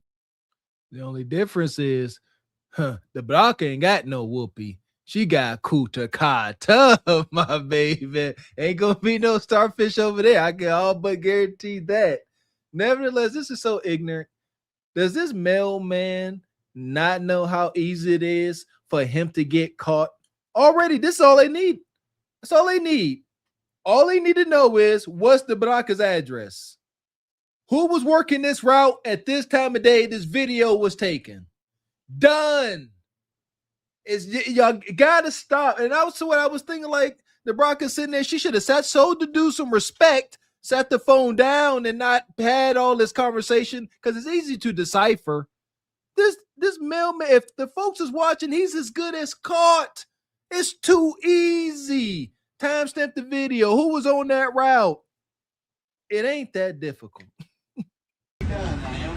Yeah, alright. Okay. Proceed.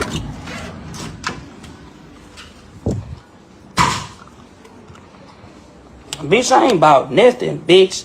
And I ain't turning that down. I got something to say. Yes, I do. Y'all leave them goddamn male people alone. Y'all know who the fuck was on this bitch. I be trolling like y'all. You hear me? Leave goddamn male people alone. Bitch, you don't know if it was the male people. You don't know it was the Amazon. Now she trying bitch, to you don't know if it was the Spectrum for real, bitch. You ain't see nobody. Bitch, you don't motherfucking know. Leave people alone, motherfucker. You ain't gonna find out. It's none of your business. The Baraka geeked up. Bitch, I had 2 people come here deliver me some shoes. Bitch, you don't know it was from Amazon or UPS, PS, or whatever. You other mail people, bitch, you don't know. Stay the fuck up out of a real bitch business. That's what I'm talking about, bitch. You wanna lick my boom but clock my rod to ta-ta-ta. Now always over here goddamn worrying another motherfucker. Bitch, shut the fuck up, bitch.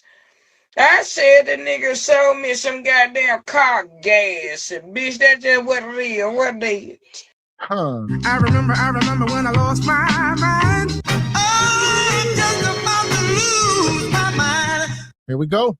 Accountability is kryptonite. One thing about Dom, she's going to do everything on the live stream. And, you know, what they say, y'all listen and don't judge, if you will. But no, now they're like, Dom, you buying herb off the mailman. We just seen it. Now, no, I don't know what y'all talking about. Y'all tripping. I don't know. What are y'all talking about? He gave me some gas for my car. It's all a game. It's all fun and games, jokes and playing and joking. She backtracking because she realized she come across like my mom, man. She realized that the mailman could have got jammed up just as easily as I did. She said, oh, wait a minute. That was a little risque, so she had to come for doing this, hide up, tweaked out, explaining. She said, y'all know who that was. That could have been UPS, Amazon. Good cover. I give you kudos for that. You know, make the trail a little hazy. But then you're going to go and say they sold you car gasoline. That too, the Baraka, is illegal. All right? Can't nobody walk around with petrol and just start trying to sell it at a marked up price. You go to jail. Well, not sell it. He gave it to her. So he's saying just gave me some gas. Good luck explaining that. Fuck you, Krista, whenever kind Hilton. Bitch, cause you ain't part of the Hilton. Bitch, you a part of the... Bitch, you a scrub, hoe. Trying to goddamn call in your... let's get them fired. Bitch, you don't even know who the fuck it is, so bitch, cause you wanna lick my poon and not my mind ta-ta-ta-ta. You tartar sauce mouth motherfucker. You don't know who would the fuck in my motherfucking home, ho.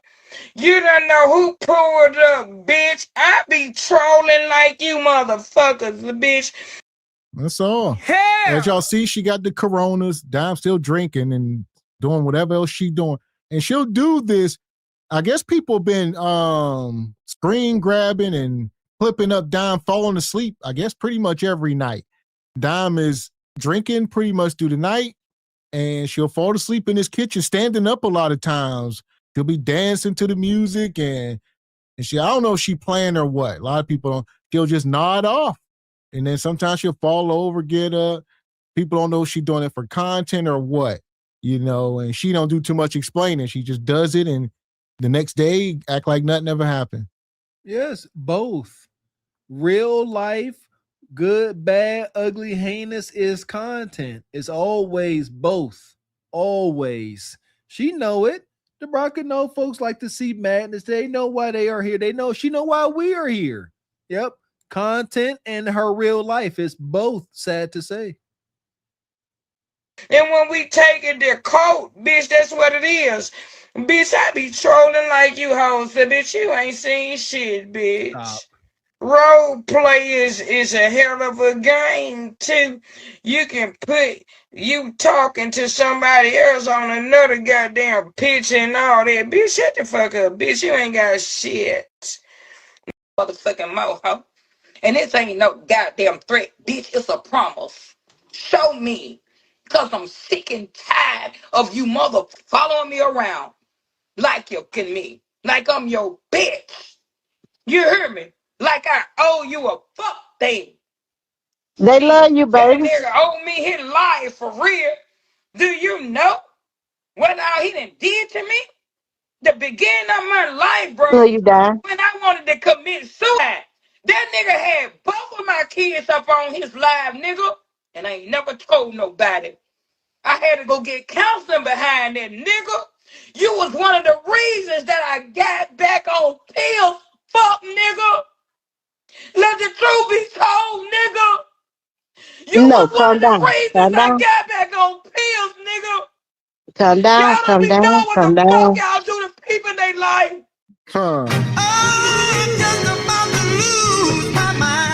So now she crashing out. She talking about the brother 2K.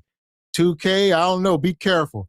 All right, Dime up here making allegations. All right, you be putting her kids on your page, and you done caused her to relapse.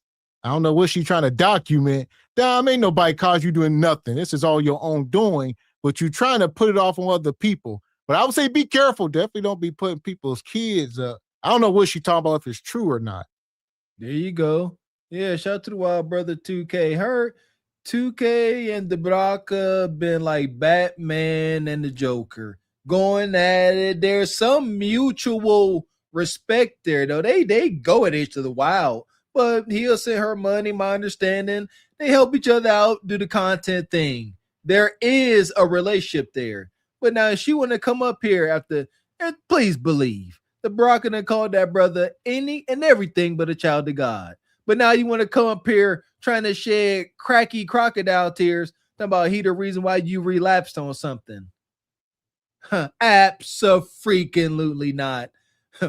Sympathy and understanding is reserved for the humble. And humble, you are not. You are the Baraka. Right. I love my motherfucking kids, bro. Calm down, baby. It's okay. It's okay. It's okay. So these motherfuckers going through shit too. Me for motherfucking trying right They now. going through shit too, but they embarrassed to put that shit on the goddamn Facebook. Y'all better leave me alone before I crash the fuck out, and I mean that now. I'm telling you, somebody death will be on y'all head. Leave me the fuck alone. Real shit. So that means your grandchildren can come over there this weekend. I ain't say all that. I ain't say all that because I just had them. I got something to do for real. What you got? I'm not going out. On God, I'm not going out.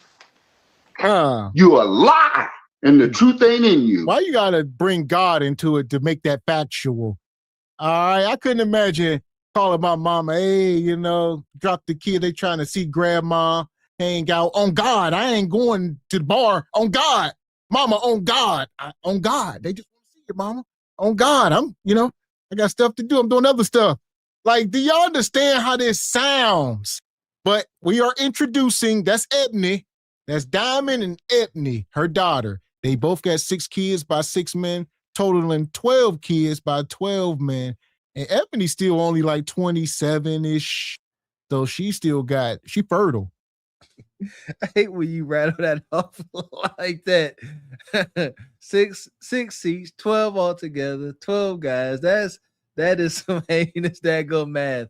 And yes, Ebony, not Ebony, Ebony. My goodness. She want to know if grandma gonna babysit so she got in them streets. Come on, DeBrocca, do your job. This is part of the gynocratic order, right? So Ebony, like, come on, village. Come on, loving mom. You got all this authority.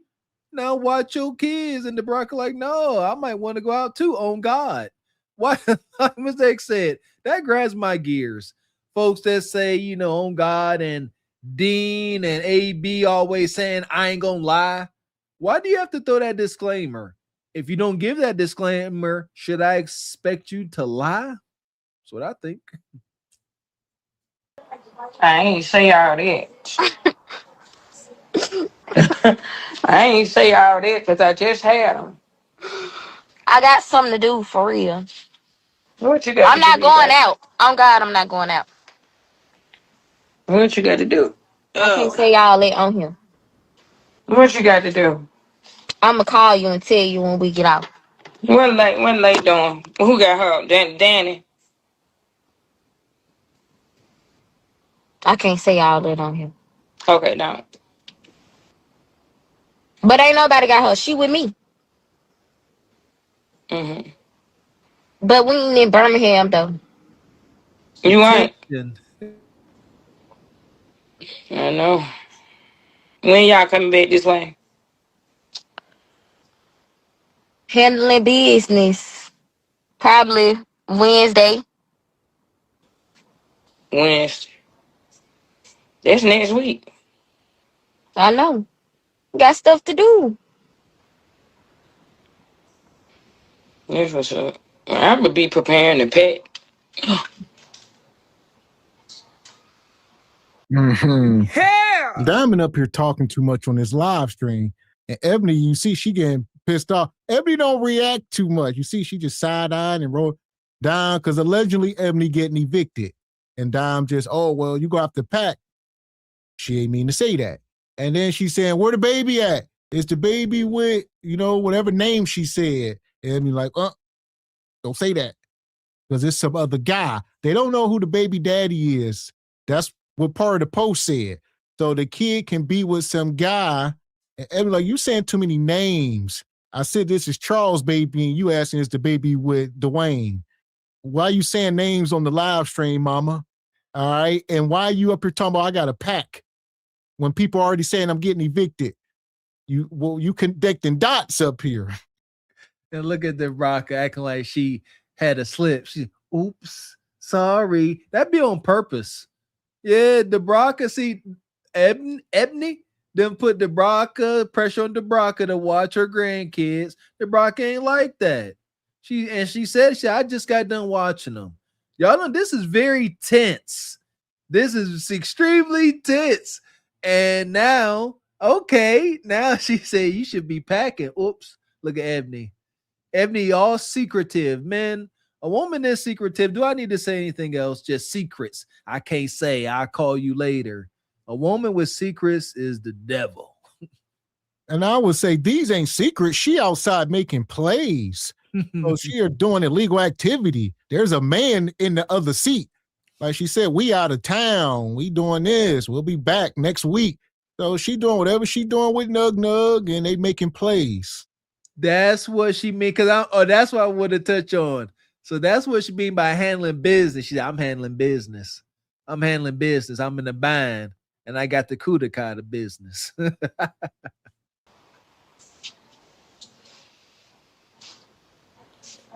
Oh. Okay, bye.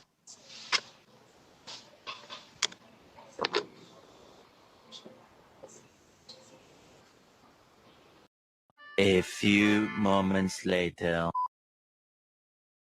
Oh, Jesus. You know you over with. No, he ain't never had no car. He ain't never had no apartment. Nigga ain't never had shit. Nothing. Never had shit. So a nigga that ain't never had shit cannot honestly, he can't feel how I feel right here, like where I'm coming from, because you ain't never had shit, nigga. You ain't never had shit in your name. You don't know how that shit feel to go get some shit and then lose that shit. Like, on my life, like, my eyes literally just went down. I'm talking about boo-hoo crying in this bitch, because I work hard for that shit, nigga. And now me and my children stuck in this hole with no transportation. I don't mind being my motherfucking feet. It's just walking with my children on the parkway, and I always been the type, I ain't finna ask nobody for no handout. And I know people don't want to come all the way to no motherfucking Pinson just to come take me somewhere. When you was on live earlier, you just said, And let's just stop for 1 minute, Ebony, before we go any further. Because right now she up here trying to, trash her baby daddy. But one thing we know for a fact, all right, where we at? Where to drop at here? Because we ain't gonna let you escape accountability. You let him hit it raw. You didn't have second thoughts. I am inevitable.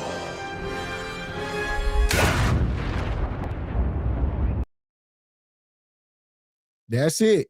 So she's sitting up here, talking about this baby, one of her baby daddies who's a bum. He don't have a car, etc. He's not resourceful. Listen. You said I'm a haddish kid. Don't care if he's here or not. Here we are. And there it is. Don't be mad now. It is what it is. So she lost her car as of right now. She said she don't mind beating her feet, but she ain't trying to be walking on the parkway with her babies.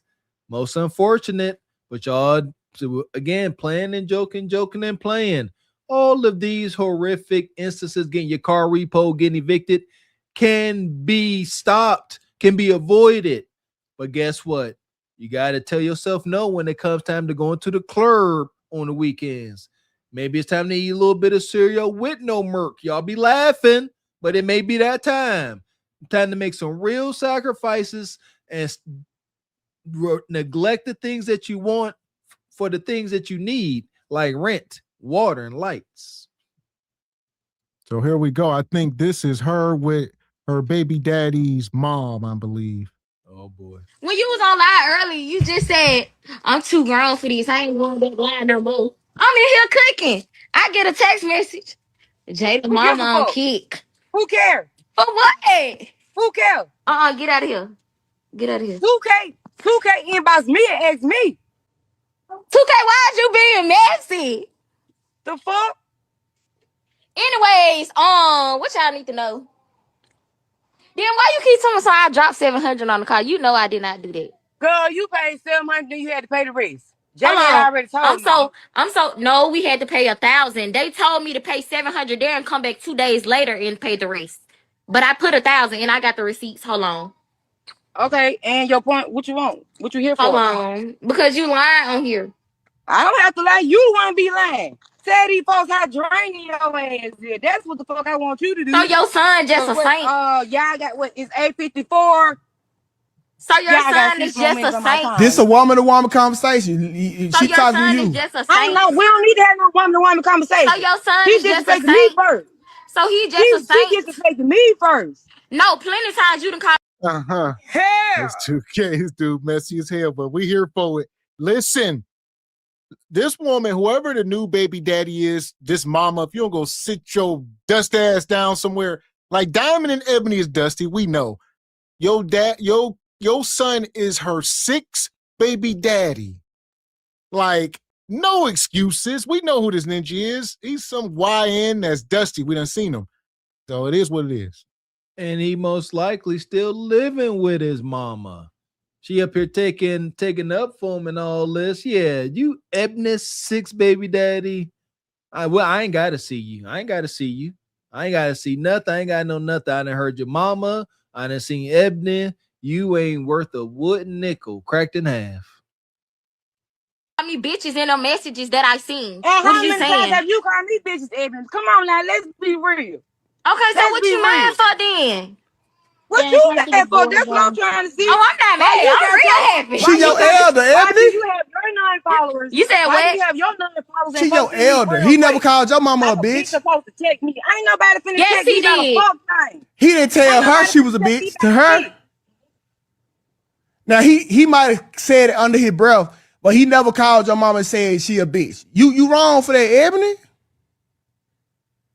He texted my phone. I got it in I got it.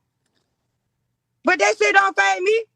Why is they in the messages discussing me though? Like, if you a whole grown That's man his in a son. relationship, if you a whole, no, I don't sit there and text my mama and tell my mama about nothing we got going on. Like, yes. Listen, hell, through all of this, yeah, childless DVD, poor kids, the babies suffer. It's all I'm witnessing. They just up here arguing over genitals and, little twos and fews, little couple $100. And we talked about last night, it starts at home. The homes are broken and everybody pays.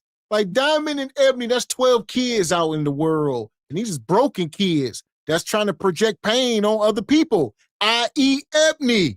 She trying to project pain on everybody. So this is just all bad. This is called the continuance of generational curses. Ain't nothing being stopped. They're going full steam ahead.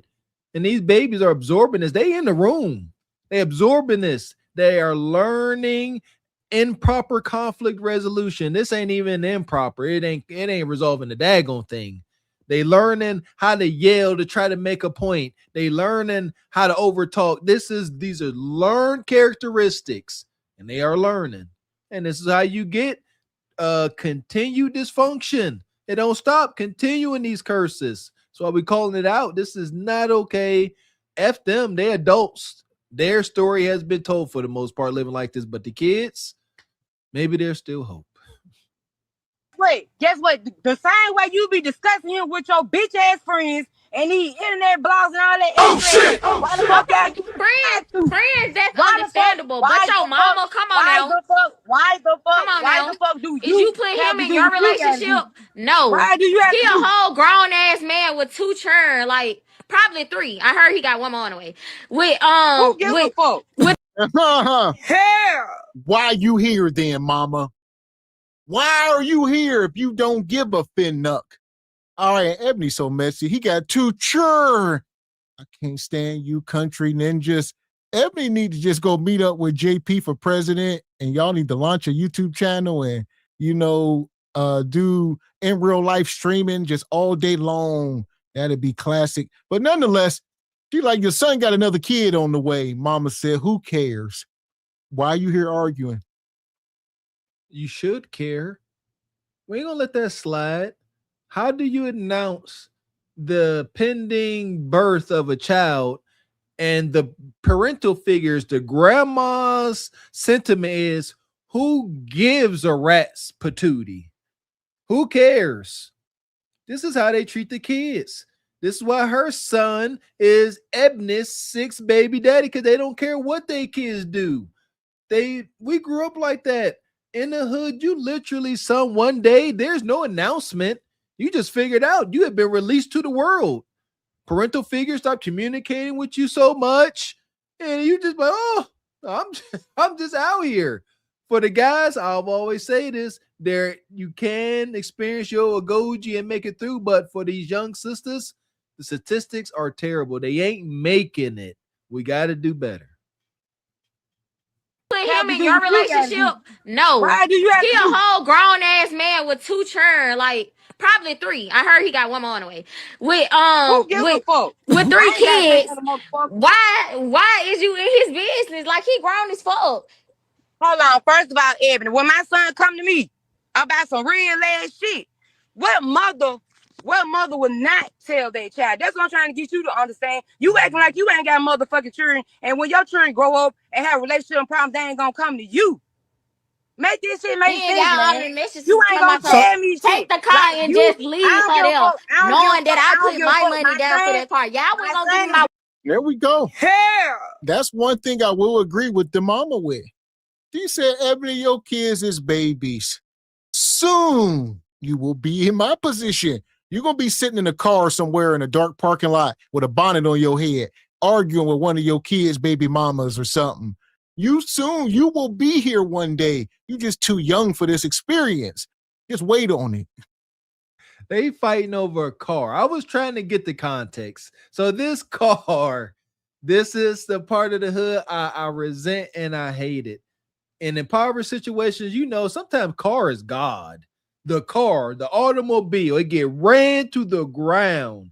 It wasn't until I became a responsible adult I realized, God dang, you ain't got to run the car to the ground. They ain't even got to be driven every daggone day. Nevertheless, they are fighting over some buy here, pay here car. They put $1,000 down, and now they can't decide who gets it at what time. So Nug Nug came and got the car, probably some Caprice Classic or Impala, and now she mad because she wanted it too. How pathetic. How common. And there y'all go. And you saying what's 2K's role? More like Don King, maybe like the Diddler, if you will, just, the middleman. There you go. Heavy on the Don King. You ain't got motherfucking children, and when your children grow up and have relationship problems, they ain't gonna come to you. Make this shit make Then sense, y'all on man. the messages You ain't talking gonna about some tell me take shit. the car Like and you, just I leave don't her give a there, fuck. I don't give a knowing that fuck. I I don't put give a my fuck. money down for that car. Y'all My wasn't gonna give me son my got 1K heavy back. there. You're draining as fuck. And he draining. Stop acting like he just a You're saint. draining. Stop You're acting like he draining. a You saint. always going through that So man's phone, your worrying son about a don't do bitch. nothing. You He don't always do going through nothing. Ain't that nobody man's a He phone, don't do worrying saint. about a nothing. bitch. He You don't do always nothing. inboxing these Your hoes son on don't do Facebook nothing. about And him. then how You many times he always done went through playing my on fake phone? pages and shit. How You many you times? Hold always on, playing wait on a fake minute. How pages many and shit. times have he went Tell through these my folks how phone? you make fake Oh, pages and okay. shit. Tell these folks how you make fake pages and shit, bro. Ebony, I know you Tell don't be these making folks no how you fake I be ain't got no pages. fake inboxing page. I got a orthodox about backup this nigga. page, and I be watching Backup everything. page, fake page, bitch, you got all type of pages. Tell these folks how your ass be really be doing. If you ain't gonna find too many men that's gonna come up in there and lay up with you when you already got 5 children. Now, how did you Let's feel about start right there. how did you feel about that? Because like your son, like no homo, he a nice looking young male.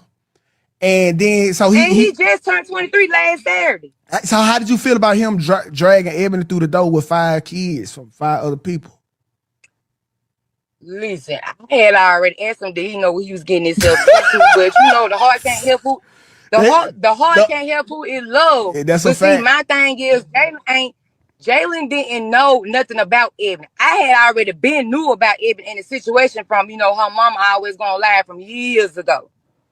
I had already knew about all that, you know what I'm saying? But me being me, I try to give folks the benefit of the doubt. Yeah. This ain't me and Ebony the first time getting into it. I don't know why Ebony feel like she can check me or try to check me about some. I tell my son that I pushed out my pussy. You got me You dope, a little girl. lie, and the truth ain't I in can't you. do this. This is some down south Alabama bull shit. And from the pits of hell. I can't do it. Like this mom, your son is 23 years old. He about to have 3 kids himself, and he's younger than Ebony. We know Ebony about 27, 28 with 5 kids. She 28 with 5 kids, and she done got this young man, 22, 23. He probably was 22, 21 at the time to knock her up. Like I said, he a grown man. He got to live with but your mama ain't ish. She said, I knew about Ebony and I knew about her mother. You knew about Diamond. And you didn't warn your son to stay away from Diamond's offspring. That's negligence. So you told, he just got to learn the hard way. Now he F around and finding out. No, she knew better, Mr. X. That was gross negligence. That's heavier. Absolutely not. Talking about the benefit of the doubt. How, when, where, and why. She came through the door with 5 kids. Ain't no benefit, ain't no doubt. I don't doubt that she's a raging harlot. Where's the doubt? It's not like she came through the door with you a sense of atonement. This is Ebony. She probably came through the door twerking first. Her twerk win most likely met you first. Talking about the benefit of the doubt. 5 bastard children. Where's the benefit? Where's the doubt? And then he ended up knocking her up and being the 6th baby. So your son show up with a woman with 5 kids, and then he knock her up. Now she got 6 kids. It's just a nightmare. Nightmare understatement. Jeez. Shout out to brother EV Ray, the governor of Glaze Galaxy. Says SBC Nation stand up. This got me blocked on KG. Man. Shout out to the International Quiet Storm. Always good to see you, brother. Says Mr. Walker, the baby mama combo always hit different when it's their sons. It's full hypocrisy every time we see it on Beyonce's internet. Not my baby. Shout to KS, indeed.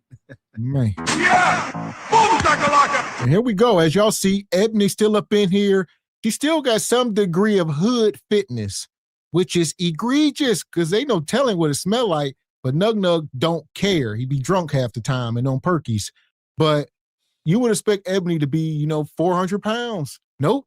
Ebony got that snatch back like her mama. Hell. Yeah. Huh. Shout out to them big dime genetics. I don't know if I could get on that crazy trade. Shoot. She is a hood delicacy built like that. That is what it is. But she didn't let 6 separate men skeet all up and through her. Her genetic makeup got to be corrupted at best. Yeah, absolutely. Ain't no way, boy. Yeah. So at this moment, we're going to take Ebony and Big Dime to their favorite place. Shout out to EV Ray. Says someone get me in on that Discord. No, Ninja. Yeah, so her and Big Dime, Dime the infamous pit dweller. If y'all missed the first half of this, if you just came in, Big Dime was buying some fire off the mailman, which was egregious. It's all been wild. Then she got all geeked up and went live and started doing some explaining. That's all right. Go and explain back in your home. The Bronco got a daggone cardboard mansion down in the pit. Go and enjoy. There we go. Yeah, because I think this is keeping Dime alive at this time. Like, we've known Dime for years, and every day is trauma and drama. Every day. There is no day of peace. I don't know. Not just the Baraka. All these aunties, nanas, these castaway, these sick and shut in, the Maggies of the world. Without Kevin Samuel's internet, nobody knows of their existence. You understand what I'm saying? Just the locals that they torment. But via the internet, they ain't never got to be alone. I agree. It is keeping them alive, keeping them with some vigor. Because without the internet, do you not understand a Debraka's existence? She got to sit there by herself with all that heinous energy, and she can't project it nowhere. Because of the internet, she can always get that sweet release, if you will.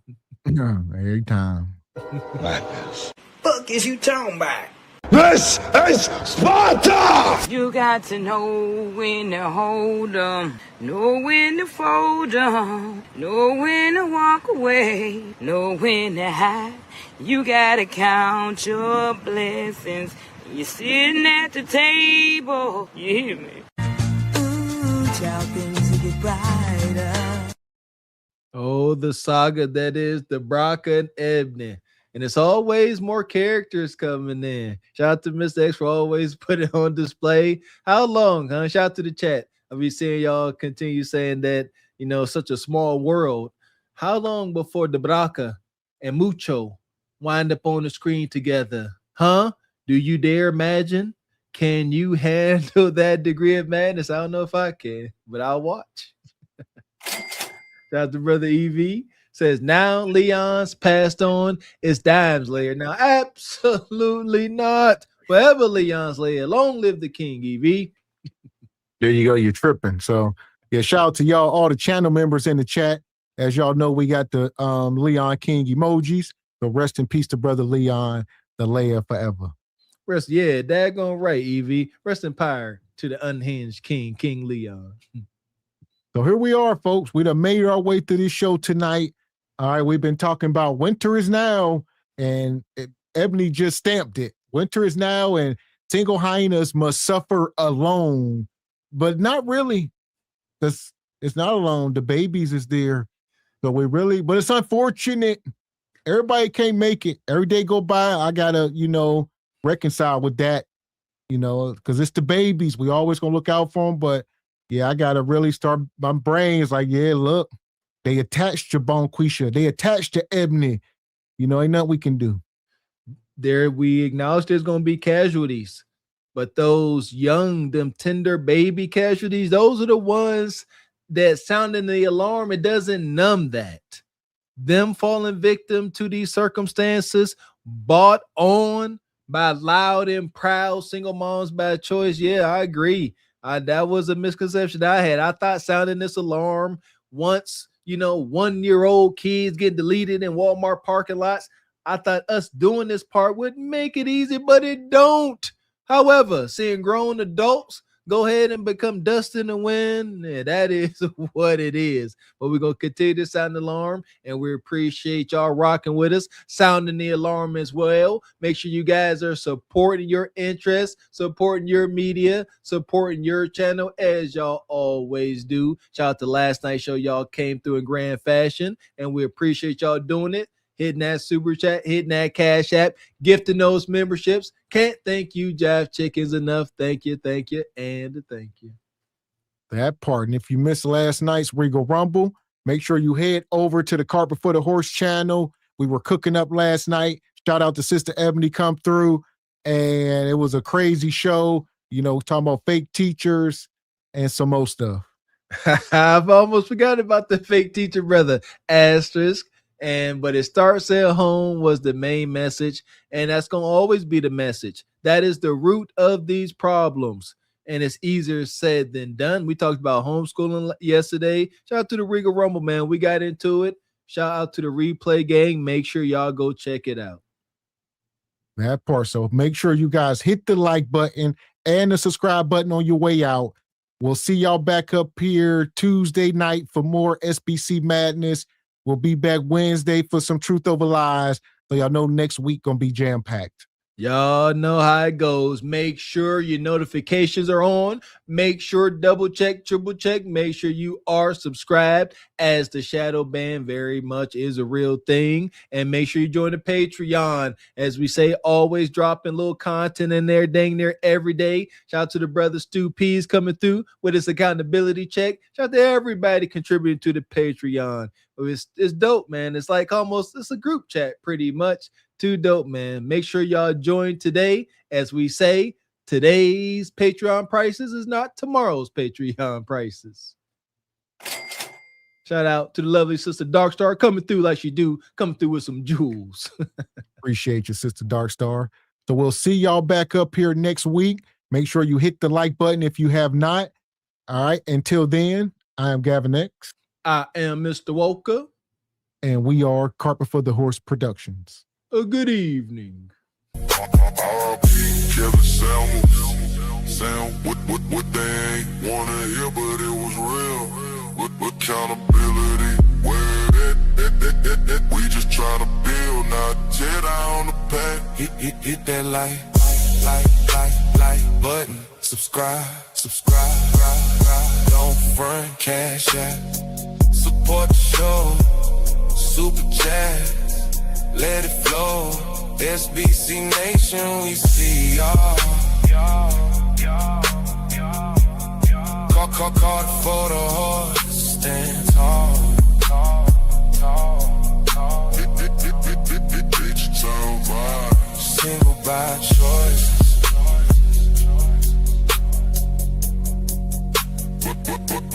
Consequence.